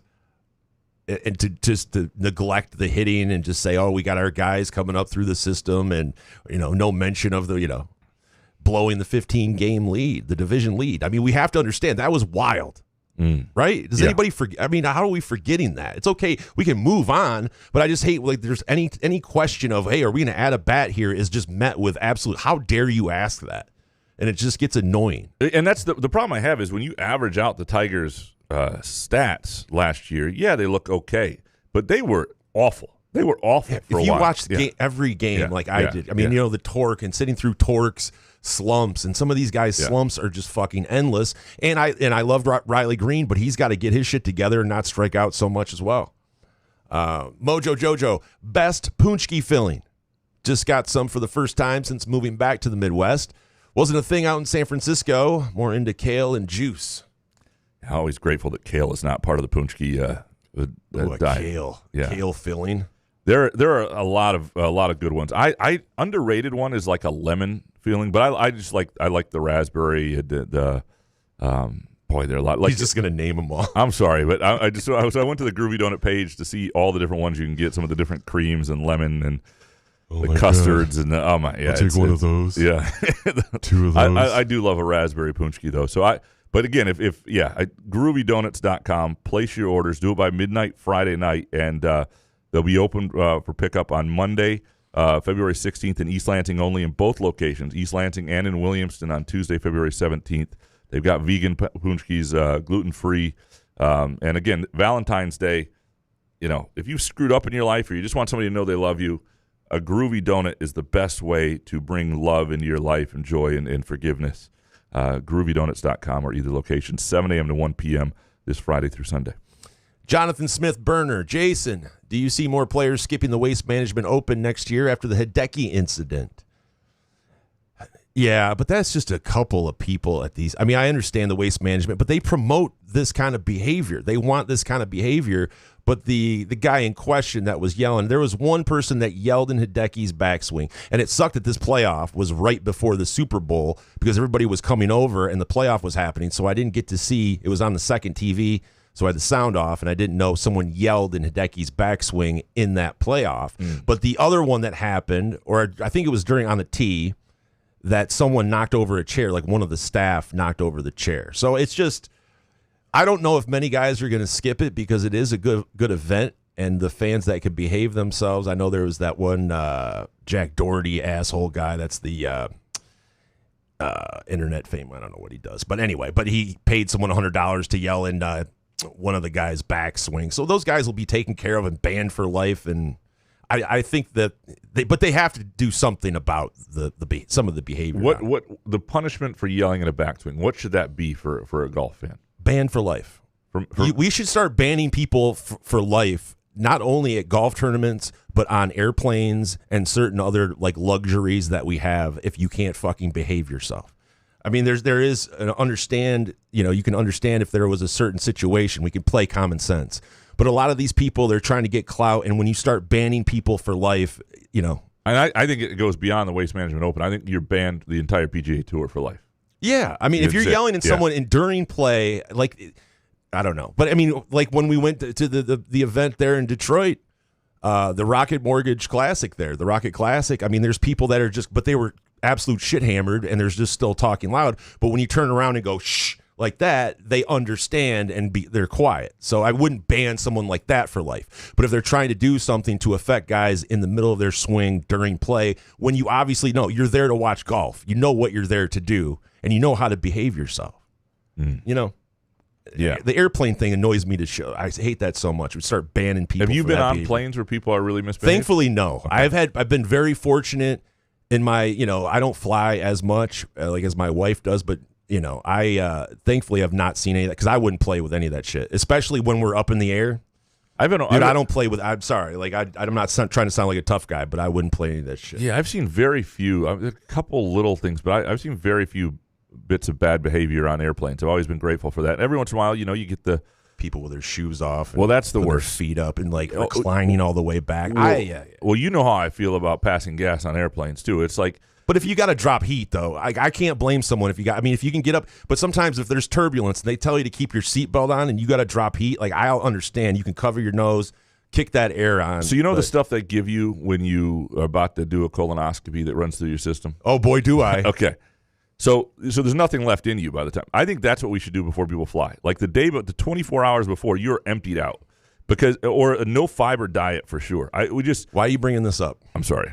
It's really a bummer. I just had one on Tuesday. By the way, colonoscopies, guys, I'm telling you, it's one of the easiest procedures I've had done. Yeah. I know that there's a stigma, I guess. Bo Jackson was going around the Super Bowl promoting getting these done. I'm telling you, it was a great nap, but I'm bummed because I have to go back next year and have it done again because anyway. I'm really bummed. I took the recommended dose. My wife said that I did take the right amount of dose, but I apparently didn't flush myself out enough. I was really embarrassed. I was apologizing to the whole staff there at Memorial Hospital. I didn't ask you to share. You didn't have to share that. Oh, I don't care. Okay. No. I mean, it's just, but to let guys know, you have to fully clean out. They still were able to make sure everything was clear up there, but they want to make, anyway. Did I talk too much? Did I say too much? Yeah, I mean, it's starting to wear off. If somebody's eating right now, it was not great. I was talking about a procedure. I didn't get graphic or anything like that. Fair enough. I didn't get gross. Yeah. Anyway, Jonathan Smith Burner, what do you guys grade the Tigers off season? Don't give me that incomplete bullshit, Couch. Well, I guess it's a wait and see. I mean, you just said, talk to me again in No, it's a B. It's a B to me. Break. It's a B because they did what they were supposed to do to some degree. They at least made a couple signings that were not just splashes, but that made sense. But the lineup is, looks like it's got holes in it still. So I don't. To me, I'm excited about the season because of what they did. But ultimately, I think it's a B. You can't give an A when they didn't really address the lineup, and it's not like the guys who they're really excited about. And we just talked to Cody about this. How much are those guys actually going to contribute this year? I mean, I understand not wanting to block guys, but overpay somebody, for and the free agent market is you can't. There's some limitations there, but if you overpay somebody for a year and give them a huge opt out after next year because you don't want the player option with a player option it's or the worst. But do that if you think you've got a guy coming up who's going to fill a need, but it's not going to be all of this year. Then sign somebody for 1 year. You don't have to block. You don't have to give somebody an 8-year deal when you've got a young prospect that you're really excited about. But so to me, it's a B. How about you? B? C+. Okay. Yeah. Richard Kane, Trey Ford is 54.5% from 3 of the last 6 games. Will he ever be able to play good enough defense to play enough minutes so his shooting makes a real difference for this team? And from Trick, any chance Ford could see minutes as backup point guard? I don't think he can run the offense, but if you can get a few possessions based off ISO, it may be better than the alternative. And from Alex Mayer, excuse me, Jesus. Think we will see any lineups moving forward that don't include either Jeremy Fears or Denim Wojcik? All right, so a lot here. One, if Trey Fort is consistent with his shot, he'll get more minutes. They need one of the two guys. Look, Jordan Scott is going to start. He's going to play 25 minutes a game, I think. But some of those minutes are also on the wing behind Cohen Carr. And so not all those are at two guard. There are a lot of minutes to be had at two guard. And between Fort and Kerr-Tang, if one of them is more consistent shooting the ball, they're going to ride them. I think Tang is the more pure shooter, but Ford is a heat check guy, and he's a guy who can will rise up over anybody, and he's got a confidence to them for sure. In terms of the backup point guard, I don't think it's going to happen with Ford. I asked Izzo yesterday on Monday. What day is it? Thursday on Wednesday. Don't coach my team about sort of the backup point guard emergency situations or whatever, and he's gave the Denim Wojcik line about how confident they are in him. I am curious what it's going to look like at some point. There will be foul trouble. There will be something that either requires they do something besides Denim Wojcik or ride Denim Wojcik for 7-8 minutes. And there are a lot of matchups where that probably isn't going to work. Like in a row minutes? Yeah, and that's probably not going to work. So I do now. Maybe it will. Maybe I'm wrong on that. My sense is, and this is from just talking to assistant coaches, I think you probably would see Jordan Scott in that point guard role in an emergency before Trey Fort. I've not heard Fort's name once as that. Now, I know Fort sees himself as a guy who could do it, but my guess is in an emergency they would go with Jordan Scott trying to do things. The urinal or portal. Alex Mayer, if you replace every part of your car one by one, is it still the same car when you're done? What's he mean, Graham? What's he saying? So if you if the car is entirely new because you replaced every single part, is it still the same car that you once had? Even I read the question. Yeah, but I'm saying, what is this reference to? What is this a metaphor? No, it's not a metaphor for life. Is it a limerick or? Yeah, no, this is not. I like how I ask you, what's he talking about? You just read the question to me again. Thanks, dude. Yeah, it is not the same car if you replace every single part, even if it's one by one. So what did that accomplish? What are we saying? It's not the same car. He's just asking a question. This is probably a debate. All right. Yeah. All right. Richard Kane, listening to how Graham talks about food, I have to ask, is Homer Simpson one of your Mount Rushmore role models? Who are the other 3? I have enjoyed many Simpsons episodes and many Homer Simpson lines. He has never been you drop those in public? He has never been a role model. I've always been more Eat my shorts. I've always been more ashamed of my Am I right? Bringing that back. Yeah, I've always been more ashamed of my similarities with Homer Simpson than anything else. My role models are not great eaters. Did Homer steal a cat? I do fancy myself to be a hell of an eater. I think like competitive eating, I think I could do it, but you think it's so? Not something I'm proud of. Yeah. Well, I've done it on the show. I did pretty well. I won. I was 3rd place in the mashed potato eating contest. But not like pro. You couldn't go pro. No, but I would have won the 2009 Irish Fest mashed potato eating contest if other people didn't copy me in the other heats. I won my heat. Professor, if he let you coach his team, how would you assign point guard minutes for MSU going forward? Trey Fort? Yeah, I mean, I would be looking at a few things just briefly in practice, and I don't know what they're seeing there. Because you can't play Fears. Like this is a danger even with the Big Ten tournament. Like you talk about 3 games in 3 days and needing Fears to be his best a few days later at the NCAA tournament. I would check the hell out of the Big Ten tournament. And I know people at the Big Ten hate this stuff, but you're not the title, right? You're just not. Like somebody's going to have to remind Michigan when they win the Big Ten title, don't just fold up the banner they give you and put it in a closet, with your old swimming trophies, because like that's the actual title, the banner, right? It's not the other ones. That's the actual championship. But I would probably look for opportunities. If I have a third one in mind, and if it's Jordan Scott, I would look for opportunities in low leverage situations if you wind up in them. Probably not going to happen at Wisconsin, But it might happen in either the UCLA game or Ohio State game at home, where you wind up and you're up a few, or where you try to look at it. And otherwise, I mean, I would ride Fears, 34 plus minutes. I would put Wojcik in for a couple minutes each half. And if you're only doing Fears and Wojcik, what you want to do is about 2-minute stints of Wojcik each half, or in the first half, and 1 in the second half. You want to go about 34 and 6 tops for Wojcik, I think. And there may be matchups you could handle more than that. I don't think Madison is a great matchup for him. So this would be a real telling game. Professor, how many hours of the Olympics do you watch a week? What are you at? Maybe 5 hours? I Yeah, mean, we've had it on. That's the thing. Define watching. It's on sometimes. But, I'm not paying attention. Yeah. The wife's in her computer. I'm looking at my phone. It's on. I watch the quad father guy do his flip. It is. I mean, a lot of the sports are amazing. The camera angles and a lot of the the slalom skiing is really cool. But a lot of some of the events are really kind of boring. I can't, And I'll probably get into the gold medal hockey and stuff like that at the end. And it's not live. I know they do the thing at the prime time. Yeah. But it's better. I don't know. It just means more when it's live, I guess. And I'm not going to watch it in the morning. What time is that on? Well, it's overseas, sort of like soccer. So I'm used to those hours, but it's not. Yeah. I'm not paying attention. There's not enough that I'm really, really intrigued about right now, at least. Josh from Grand Rapids, am I the only one who didn't realize how old Trey Ford is? I love Izzo, but it's pretty bold to whine about Euro and G League kids returning to college with a 25-year-old 8th year in our starting lineup. Also, Shake Shack has the best burgers and chicken sandos in the fast food game. Yeah, I'm pretty. Josh, congratulations. Shake Shack gift card's yours. So Josh and Dominic got them done. Okay. He didn't write it down.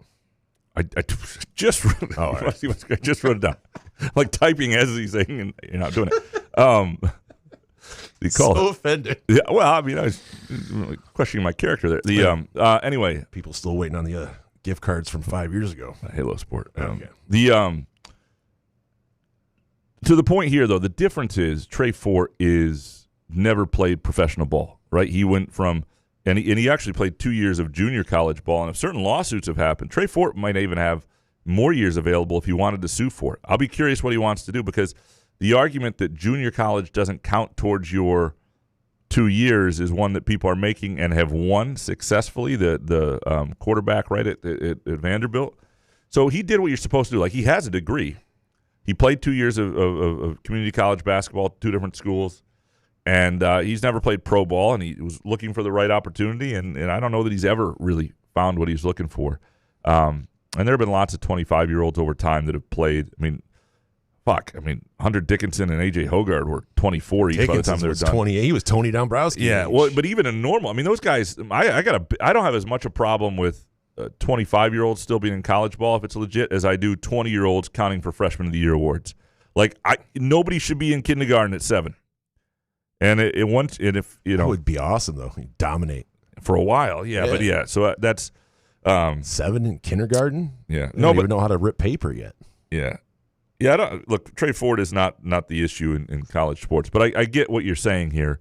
That just based on age and other things, they have to figure out. They have to draw a line and try to stick to it. And the problem they have now is that college basketball is pro sports, and in some ways it pays a lot more than you would in Europe. So why shouldn't those kids be able to come over here and make more money than they would over there, especially when the system has changed from when they actually left? I think I'm actually torn on this stuff. I don't love that pros are coming back, but these college kids are pros too.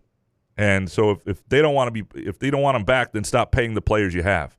This isn't being paid by NIL. I mean, Cohen Carr and Jackson Kohler and Jeremy Fears, Carson Cooper, these guys' contracts aren't, they don't need a car dealership to pay it. That's not how it's happening. They are getting a salary to play for Michigan State. Just like Michigan's got a big payroll, right?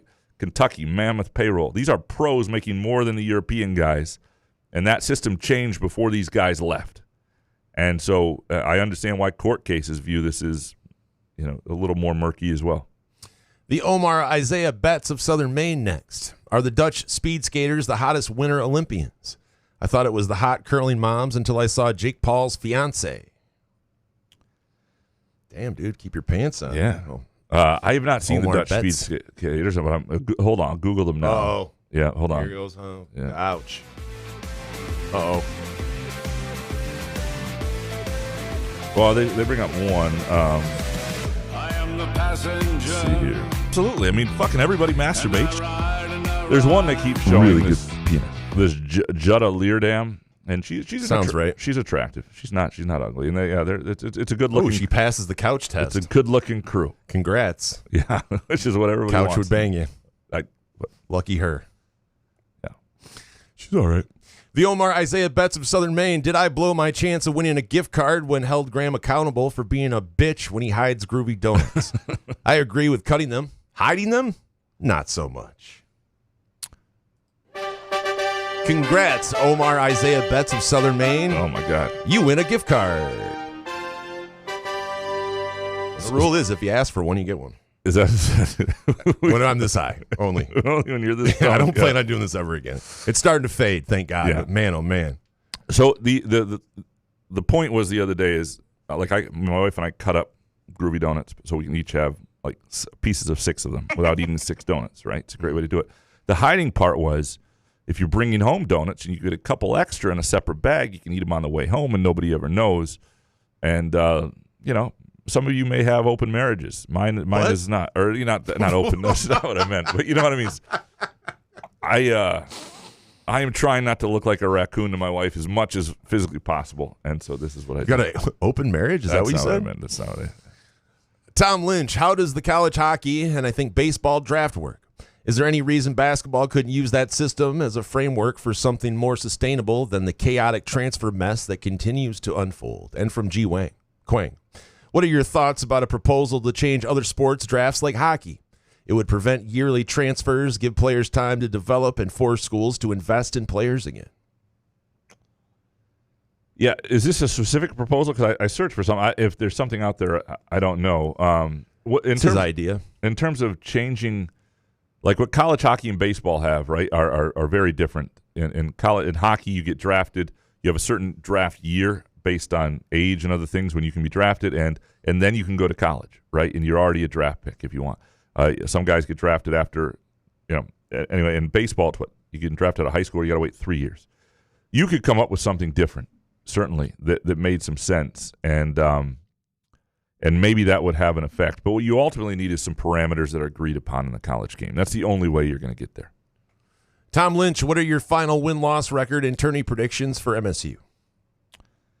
All right, we're going to take a really quick break. I will give these when we come back. Couch in the Rube, our Thursday show, presented by our friends at Firekeepers Casino and Firekeepers Casino and Sportsbook app, where you can watch the Indy 500, the Daytona 500. Wrong month. I wish it was May. The Daytona 500, and you can't you can't watch that on the app, but you can go to Dacey's Taproom and Sportsbook this week this Sunday to watch that. And also, our Thursday show presented by Firekeepers and the Firekeepers Casino and Sports. No, on 43 and Gaskin Company, where you can watch the Daytona 500. Just go to break. Couch in the Roof. Where else can you cheer on your team? Enjoy a mouth-watering burger or savory sushi. Sip on handcrafted cocktails or one of 46 beers on tap. Take your game day or date night to Cask & Company Kitchen Bar or Front 43 Neighborhood Pub near Frandor. 2 amazing places with 1 awesome blended modern American Asian menu.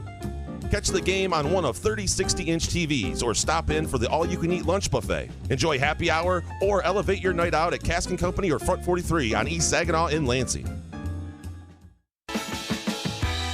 Ever wonder how comfortable you can be and how good you can look? Put on a Muskox flannel and find out. Muskox has new arrivals for this fall, including the Caper Green Grand Flannel, which even makes couch look good.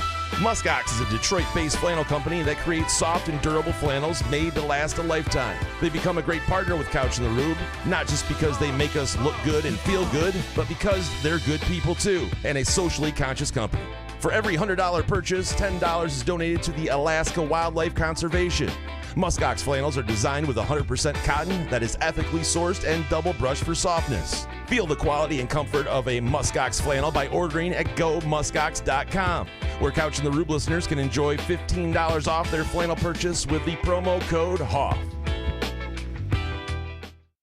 Come enjoy irresistible, award-winning, handcrafted donuts and locally roasted coffee at Groovy Donuts. Surprise your family or coworkers with special holiday designs and flavors, or put the perfect finishing touch on an event with a custom order. Birthdays, weddings, gender reveals, our friends at Groovy Donuts are your answer. Experience the Groovy Donuts difference for yourself on Lake Lansing Road in East Lansing or in Williamston. Get more information or place an order at groovydonuts.com. Please like and subscribe to the Couch and the Rube YouTube channel. Also, download podcast episodes wherever you get your podcasts. For sponsorship opportunities, email Jason at couchandtherube.com.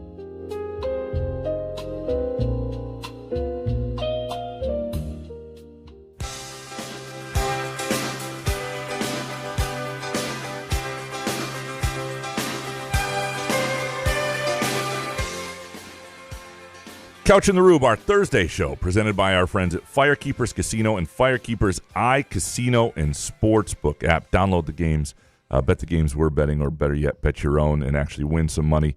And also our Thursday show presented by our friends at Front 43 Neighborhood Pub and Cask and Company Kitchen and Bar. Matt C. next. If Izzo, wait, were you going to answer the last one from the before the break? Yes. You want me to read it again? The question was, I got it. What was your final win-loss record and tourney predictions for MSU? When I look at things right now, who they have left is Wisconsin on the road, then UCLA, Ohio State at home, at Purdue, at Indiana, Rutgers at home, at Michigan. I think 2 losses here. I thought 3 at one. I think they're going to lose to Wisconsin. I do. I think it'll be really close. But if my pick is going to be them to lose. I think they'll beat UCLA and Ohio State at home. I do not hate the Purdue matchup for them. I know Mackey's been a house of horrors at times, but I think right now I would pick them to win at Purdue. Be a really good game. The Indiana game is the game I go back and forth on. That's a place they've struggled at times on the road. Indiana's good enough to beat them at home. Ken Palm has Michigan State winning by like 3. I get that. The matchup with Indiana, we have seen it, and I like it for MSU. And so I'm going to take MSU to win that. I think they're going to lose. They'll beat Rutgers. They'll lose at Michigan. So I have 2 more losses, which gets them to 25-6, 15-5 in the Big Ten. Really good year. Really good season. Probably enough, if they do that, they win at Purdue, for example, and win at Indiana, probably enough for a 3 seed.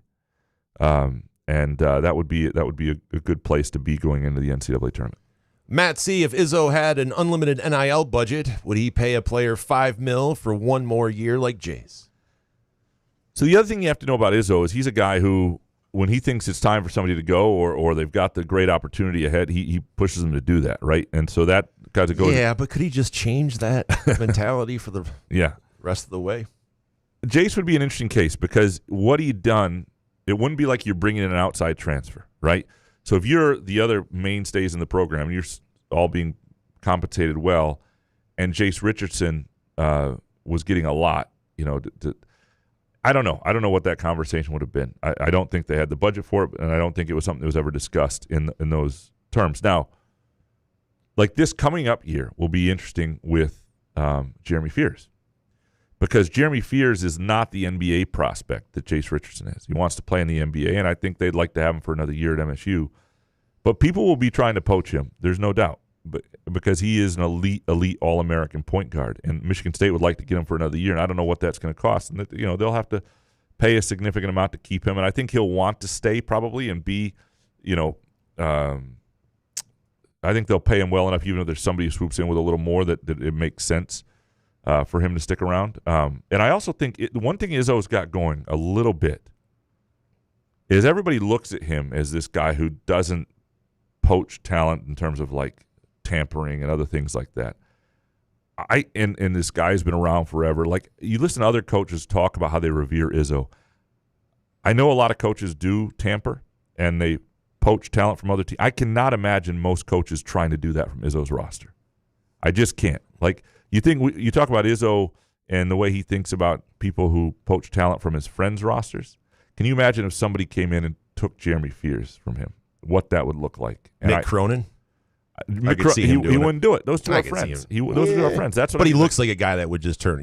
Well, he's got a face that looks turn like his back on you. It's the suit too. It's the face with the suit. You just know. Yeah, he's gonna. Yeah. flip at some point here. Graham Stout. Jason, do you think Bill Beekman?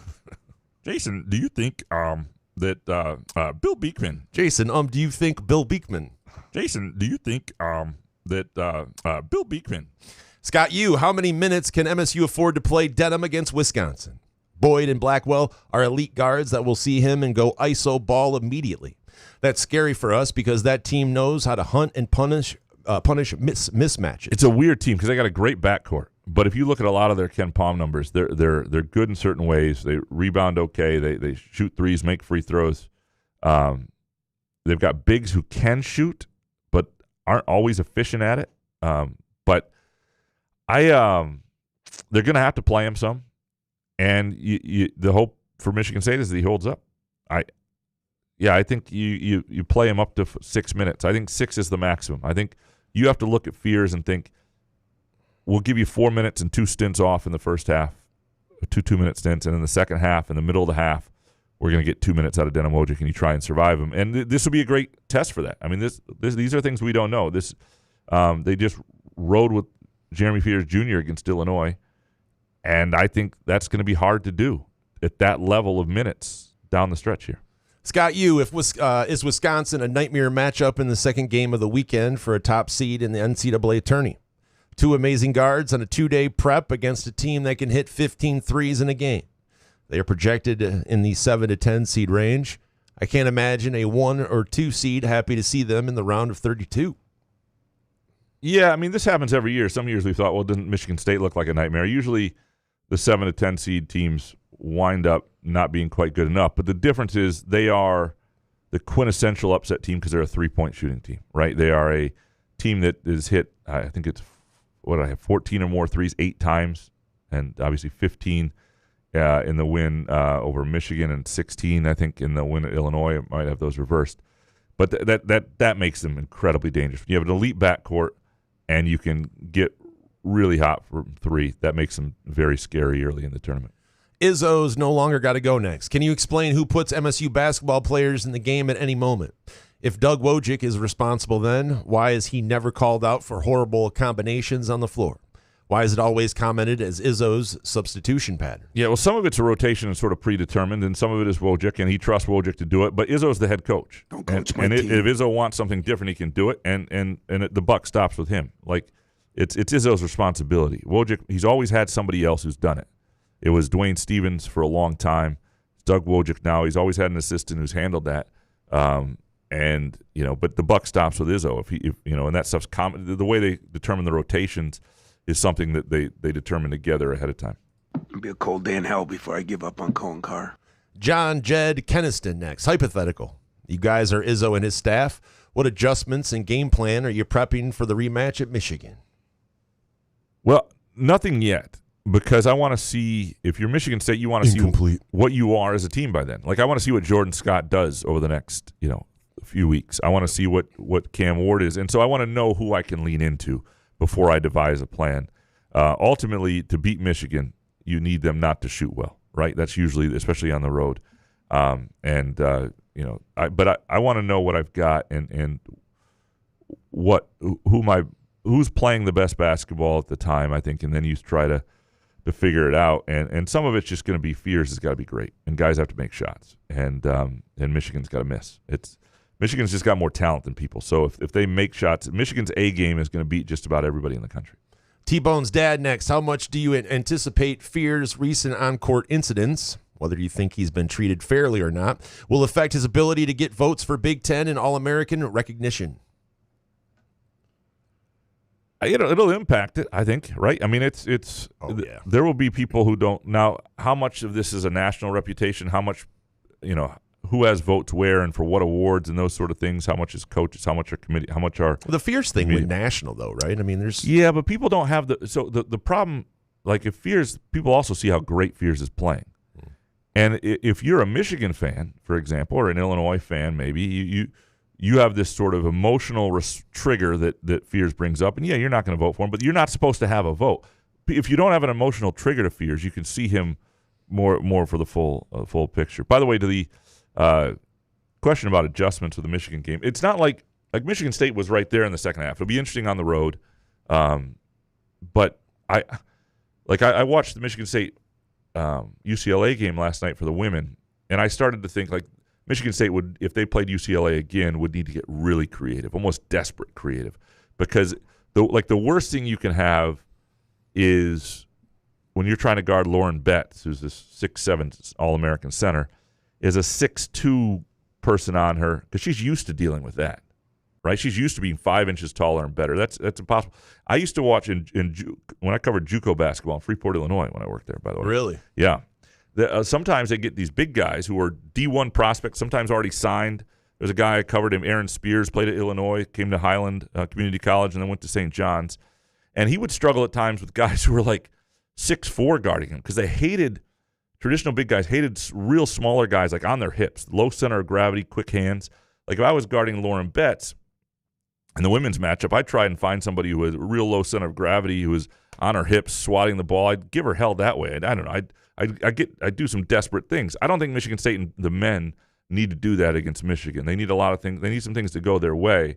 But I don't know game plan wise if things need to be that much different. T-Bone's dad, if Elizabeth actually had the Hearts of the Ocean necklace, I had to Google that, would she keep it to her dying days like that crusty old biddy from Titanic, or would she sell it?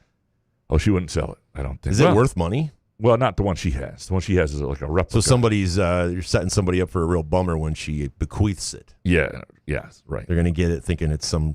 Fortunately, I will die years before her, so I would not have to deal with it. Yeah. I mean, It's going to be nice dying first. Yeah, dying first is the way to go. It really is. Yeah.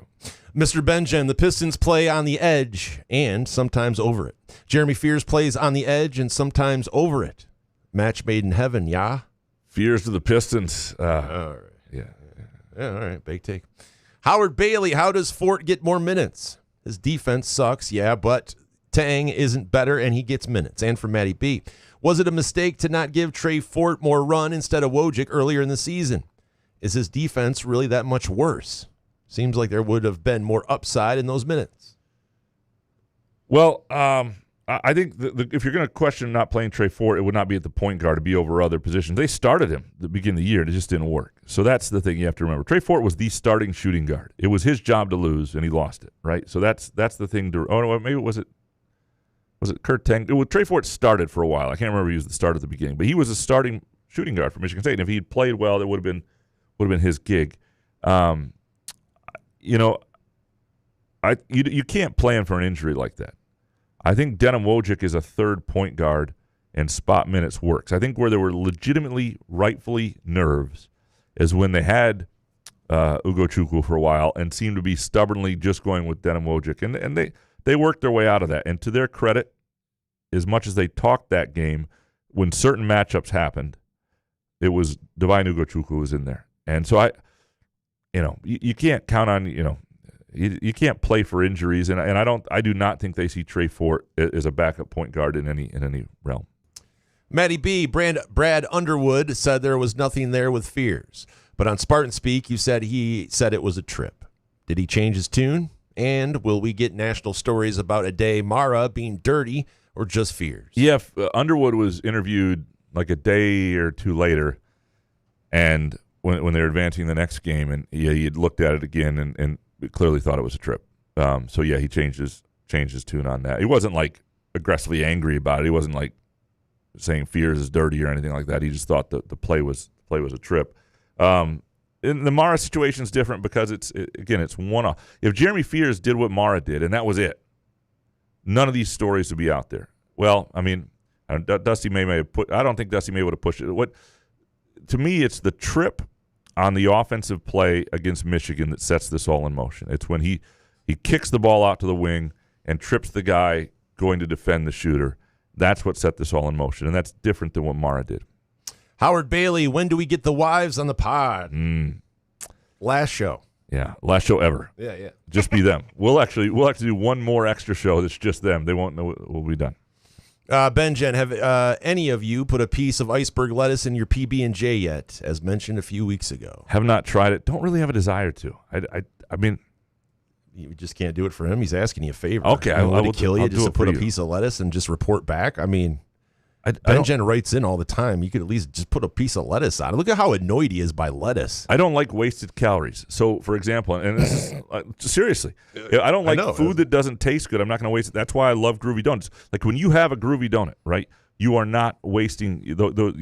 There are calories in Groovy Donuts, but you are enjoying them to the nth degree. It is bringing you joy. It is worth the calories. I don't know if I want a good PB&J sandwich and all of a sudden I put iceberg lettuce. Does it ruin the sandwich? And now I've had some calories that I didn't enjoy. Just to watch you pout. That's what I'm bite out of it. That's what I'm concerned about.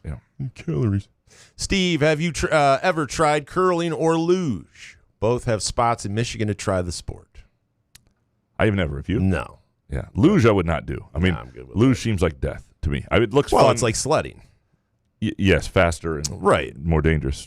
But I mean, if there was a place to try the luge, it's not like they're going to put you in a situation where you'd hurt yourself, right? I mean, I guess pretty safe. I think I would go down the luge. If to be fair, yeah. If either opportunity was presented to me, if I'm in it and they just push us down, and you gotta have to lean each way. I mean, is there a chance we could die on the thing? I mean, I don't know. I would like to sled again. I have not sled in a long time. I have not sled. Sled. I don't even know how you say it. When's the last time you were sledding? When's the last time you were on a sled? Oh, it's been forever.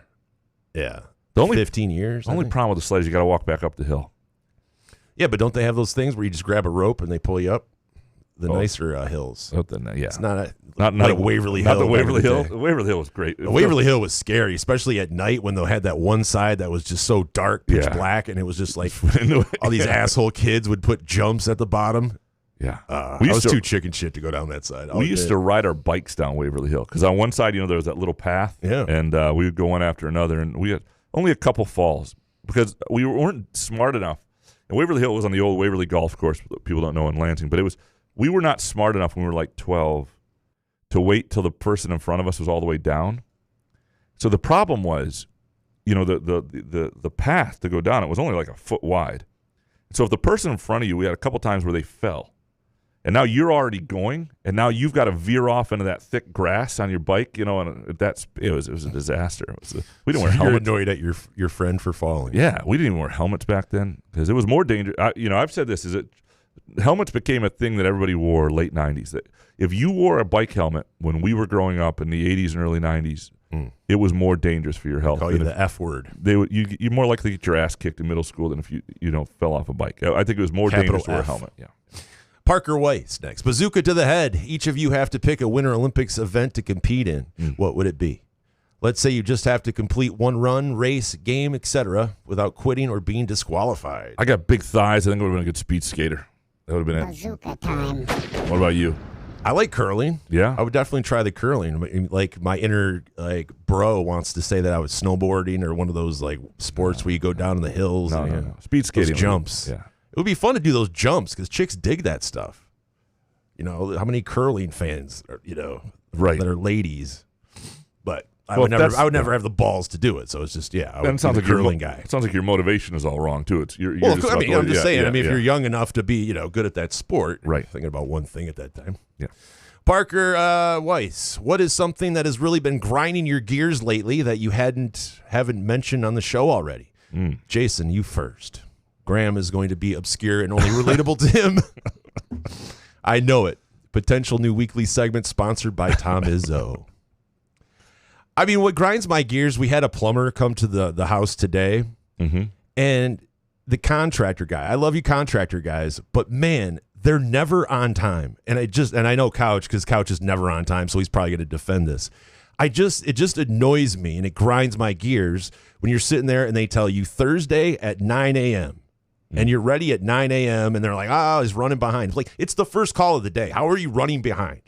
You know what I mean? And it's by the way, we've had contractors come to the house over the years. Every single one is always 30 to an hour late, and it just pisses me off. But I know people have stuff to do, but it's just hard to estimate. How much the previous job T works from home, so then we just try to work around that, and it's hey man, so we set everything up because you got to get the Norm ready to make sure he's ready for people to come over, and it's just anyway.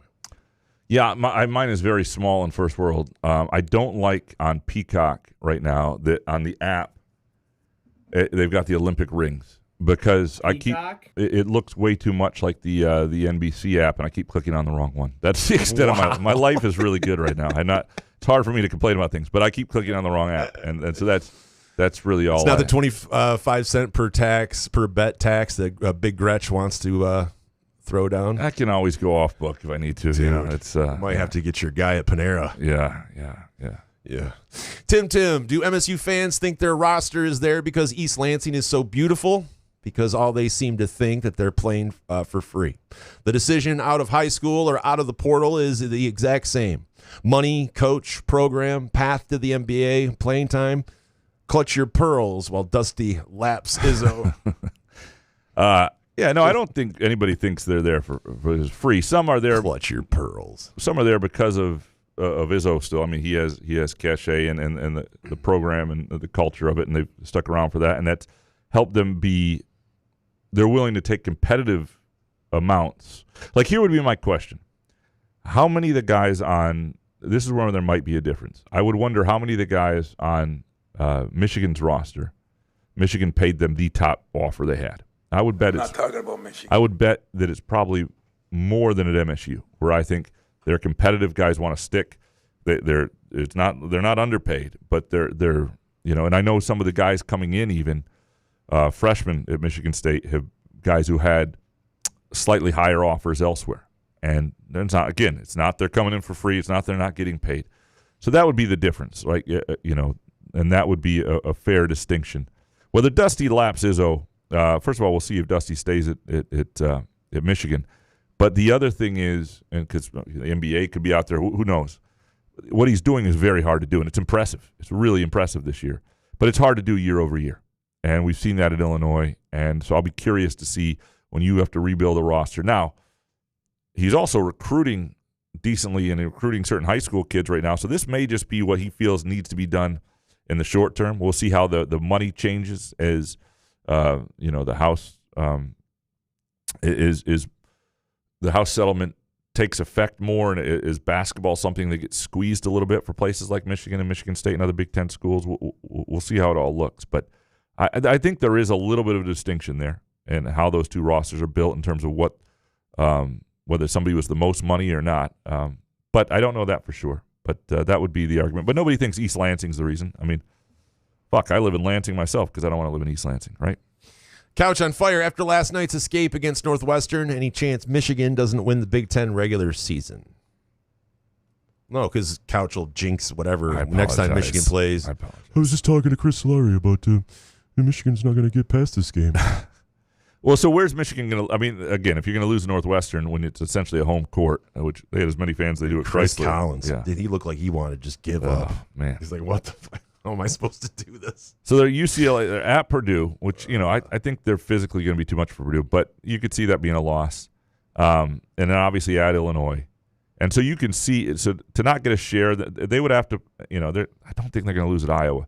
They would have to lose at Purdue, at Illinois, home to Michigan State. They'd have to lose all the sort of losable games if everything goes wrong. And they've got more talent than everybody they're playing.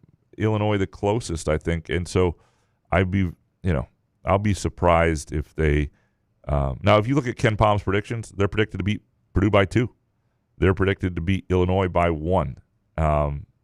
So Michigan State, they're predicted to beat by 8 at home. So we'll see. Couch on fire, Trey Holloman not playing point guard and averaging minutes or points similar to last year. Was this transfer worth it or just spite? It wasn't spite. It's what he wanted to do. It's what he thought was the best opportunity. I wonder in hindsight if he feels the same way. I don't know that. He wanted to be the point guard, and he probably wanted a little more money. And so, yeah, that's I think that is, people are going to do things that don't work out, and I think that's what's happened with Trey Holloman. Whether he's happier or not, I don't know. John Naughty next. Coach Izzo always talks about film on planes and film when he gets home. Do you think he works harder or more hours than his peers?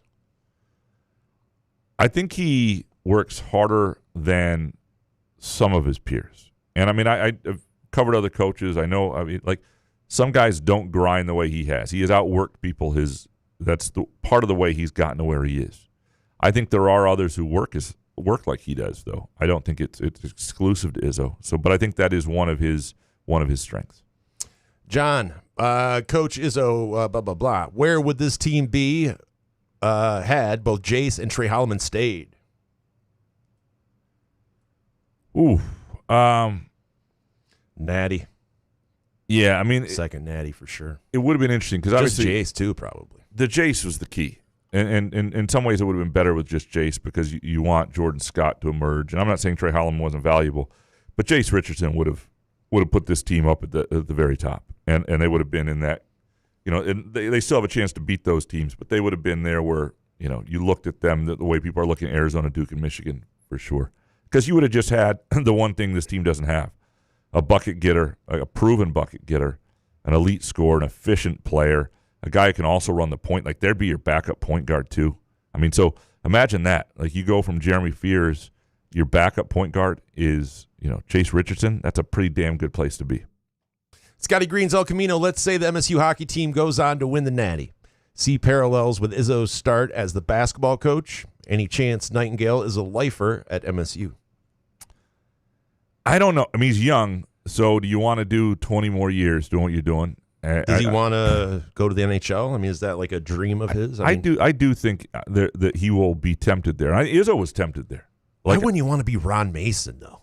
Well, you might. Ron Mason he was the man. Especially when they fire hockey coaches like every 6 weeks. Exactly. And so you're giving up. So if you're Adam Nightingale, and say you win a national title this year, and you've done what you're supposed to do at MSU, and then there is a really good opportunity for you, and you go somewhere, you're probably going to be fired from there by the time you're 48. So now you got a lot. Now you got to go do it. Your alma mater might not be there for you again. Like, what do you want? You want to bounce around the NHL? And that's not that you're not a good coach. That's just what they do in the NHL. They just fire you. So you're hired to be fired quickly. But I do think it'll be intriguing. I do think the people are already poking around there. I think he wants to win a national title at MSU. I don't think he's in a hurry to try to leave at all. I think he's got a great thing with his family. His wife's parents live near them. All his assistant coaches are all the similar age, the kids, and I think they got a really good deal. I do think also, like, if Michigan State could get, if he left, could do it before they lose Jared DeMichael to a head coaching job, the guy who's the top assistant, would be a really good guy to replace Nightingale if that were to happen. But I don't know. I do think he'll be tempted. Izzo was tempted seriously by several jobs, interviewed for more than that and more than some that we don't even know. Well, he was tempted by LeBron. Well, he was tempted by the Hawks too, right after that national championship. And so who All right. Who knows? But I think there's a chance he's. Steven, how tempted was he about the Hawks? Well, Steven was Steven born? I know, but he still can talk to his father. He didn't have to be like 15 or 25. Right. I mean, I was just saying, since Tom doesn't listen to the show. Right. Fair enough. Thanks. Scotty Green's El Camino. Have you guys seen Cocaine Quarterback on Prime Video? I swear the dude reminds me of what Jason must have been like back in the day. I have not seen it. Have you? I have not either. Yeah. I'm sure he was definitely way cooler than what I was back then. I can't imagine that's possible. John Johnson, do you think the Izzone will be the Izzone forever, or do you think they'll rename it a while after he retires? Do you think the university would prefer to shrink the student section to sell more premium seats, but Izzo won't allow it while he's there? It's a good question. I mean, usually it'll be up to the ego of the next coach. I can't imagine it stays the Izzone if the coach is somebody different, right? It just seems weird. The only way it would stay the Izzone, I mean, it's been the Izzone now for 30 years or whatnot. The Nate Oat Zone. Yeah, the oat brand, the oat bag. I don't know. No, we'll have to brainstorm. Yeah, we'll work on that. Workshop. Yeah. Is if it's somebody sort of internal, if it's sort of from his tree, if it's somebody who's real comfortable with being sort of from Izzo, right? And I don't know, obviously, who that would be, but does something stay the Izzone then, if they are able to go get Jordan Ott from the Phoenix Suns, right? Is he comfortable in that sort of thing? My guess is it changes. Clint One Ball Bainey, when are you guys doing your next live remote broadcast?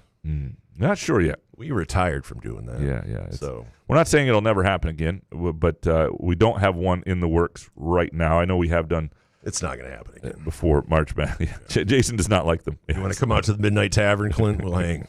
Let's do a one-man live And it's not remote. about the listeners. No. It's not about the listeners at all. No. There's so many nerves that people won't show up. That's our fear. Yeah. It really comes down to that. You guys would have to promise. We'd have to get like a signed thing, We'd have to know, because if people don't show up, I think if we ever had another situation like we did at once in the Skymint parking lot, I think we would just quit the show. But that was, in our defense, though, everyone was there because no one was expecting how good Michigan State was going to be.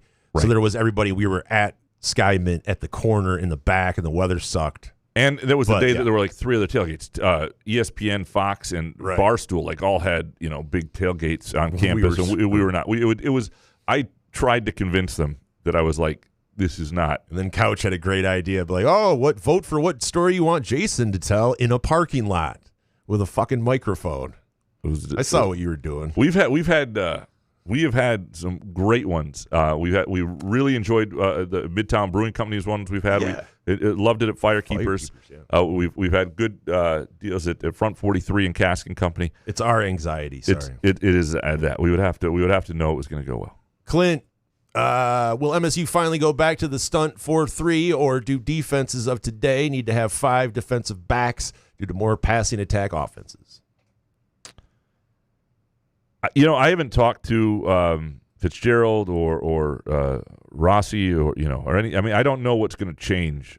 This is still Rossi's defense, but Fitzgerald's a defensive guy, and you bring in some new voices. I don't know. It'll be interesting to see what they do and what's going to change. I don't know what's changing. Shep Rube, regarding Couch's story about trash talking at Gus Macker, saying, how dysfunctional of humans you are you that a team of your talent ended up in the toilet bowl? Is that the whitest trash talk attempt you've ever heard of? It sounds like something Ned Flanders would say. Well, I mean, Couch is the whitest motherfucker alive, so, I mean, it doesn't shock me that would be his. And I'm not sure it came out correct. I mean, it was bold and brash. I have somebody it's too wordy, by the way, too, and then dysfunctional in it, like you're starting to reprimand people. People are going to be like, this nerd. I have been pull bold your shorts down. I've been bold and brash on basketball courts before. I mean, sometimes it takes some. It sounds like every time you're on a court. No, but I've had some instances where you guys my bitch. Yeah, I've never said that to anybody. I usually know when not to talk, because usually that bites you. I told you that story when I was guarding Melvin White in a pickup game. Melvin White, who played with Marcus Taylor at Waverly, and then went on and played college ball. And he played money ball forever. No, I know Melvin anyway. And I was playing the last time I was playing in a high level pickup game, like 2019, and I hit a 30-foot three to end the game, and I was talking shit. And so the next game he just said ball, and we lost the game literally because he scored like 7 points over me in the post. I could not stop him. So your move, bitch. Yeah. Shep, Graham, which of these do you hate the most? Number 1, gay guys near stairways. Not at all. I like that. 2, chairs. 3, Northwestern journalism grads. Or 4, national media. Ooh, it's tough between 3 and 4. Hold on, let's see these. I mean, Zion was a big deal because he was a huge guy, and I just broke my chair. Not like sweet the national championship's on. Oh, I can't wait for this. It just happens. I just broke my chair for real. This is not good. So what's the ranking then? We'll go number 1. We'll go 4, 3, and then I don't hate the other. I love having a sit. How would I hate chairs? I just break them. I love having a sit. It's one of my favorite things in life. Faucet liquor. Couch. I've never seen a grown man dig in so hard to such an obvious lie. Just admit you didn't bet the no TD and move on. There's no way you took no TD for 12-1 odds offline when books had it at 10 times that. Or at least modify the lie and say you missed a 0 and it was 120-1. Hold on. Faucet liquor. I want to think about all the ridiculous. No. Faucet liquor does not. Congratulations. No. You want a gift card from Shake Shack. Man. Shake Shack. This is even one of their sponsored days. But giving away gift cards. The Stoned Rube. Oh, come on, FBI. Couch. So, a couple things. Worn off now. Think about all the self-deprecating stories I tell on here. Why would I lie about that? That is what's so bizarre. The fact that you didn't see 12-1 and be like, oh, those odds are shit. Like, that's all I'm saying. No, they were shit. They were shit. And I know, but more. You're a game. Like, Yep. No, it's out of character for me. And the thing is, and I don't know, I'm trying to remember going into the Super Bowl, because I do remember, like, feeling like, oh shit, the Super Bowl is now. I got to go back through and look more at the props. Like I didn't have time for it or whatever.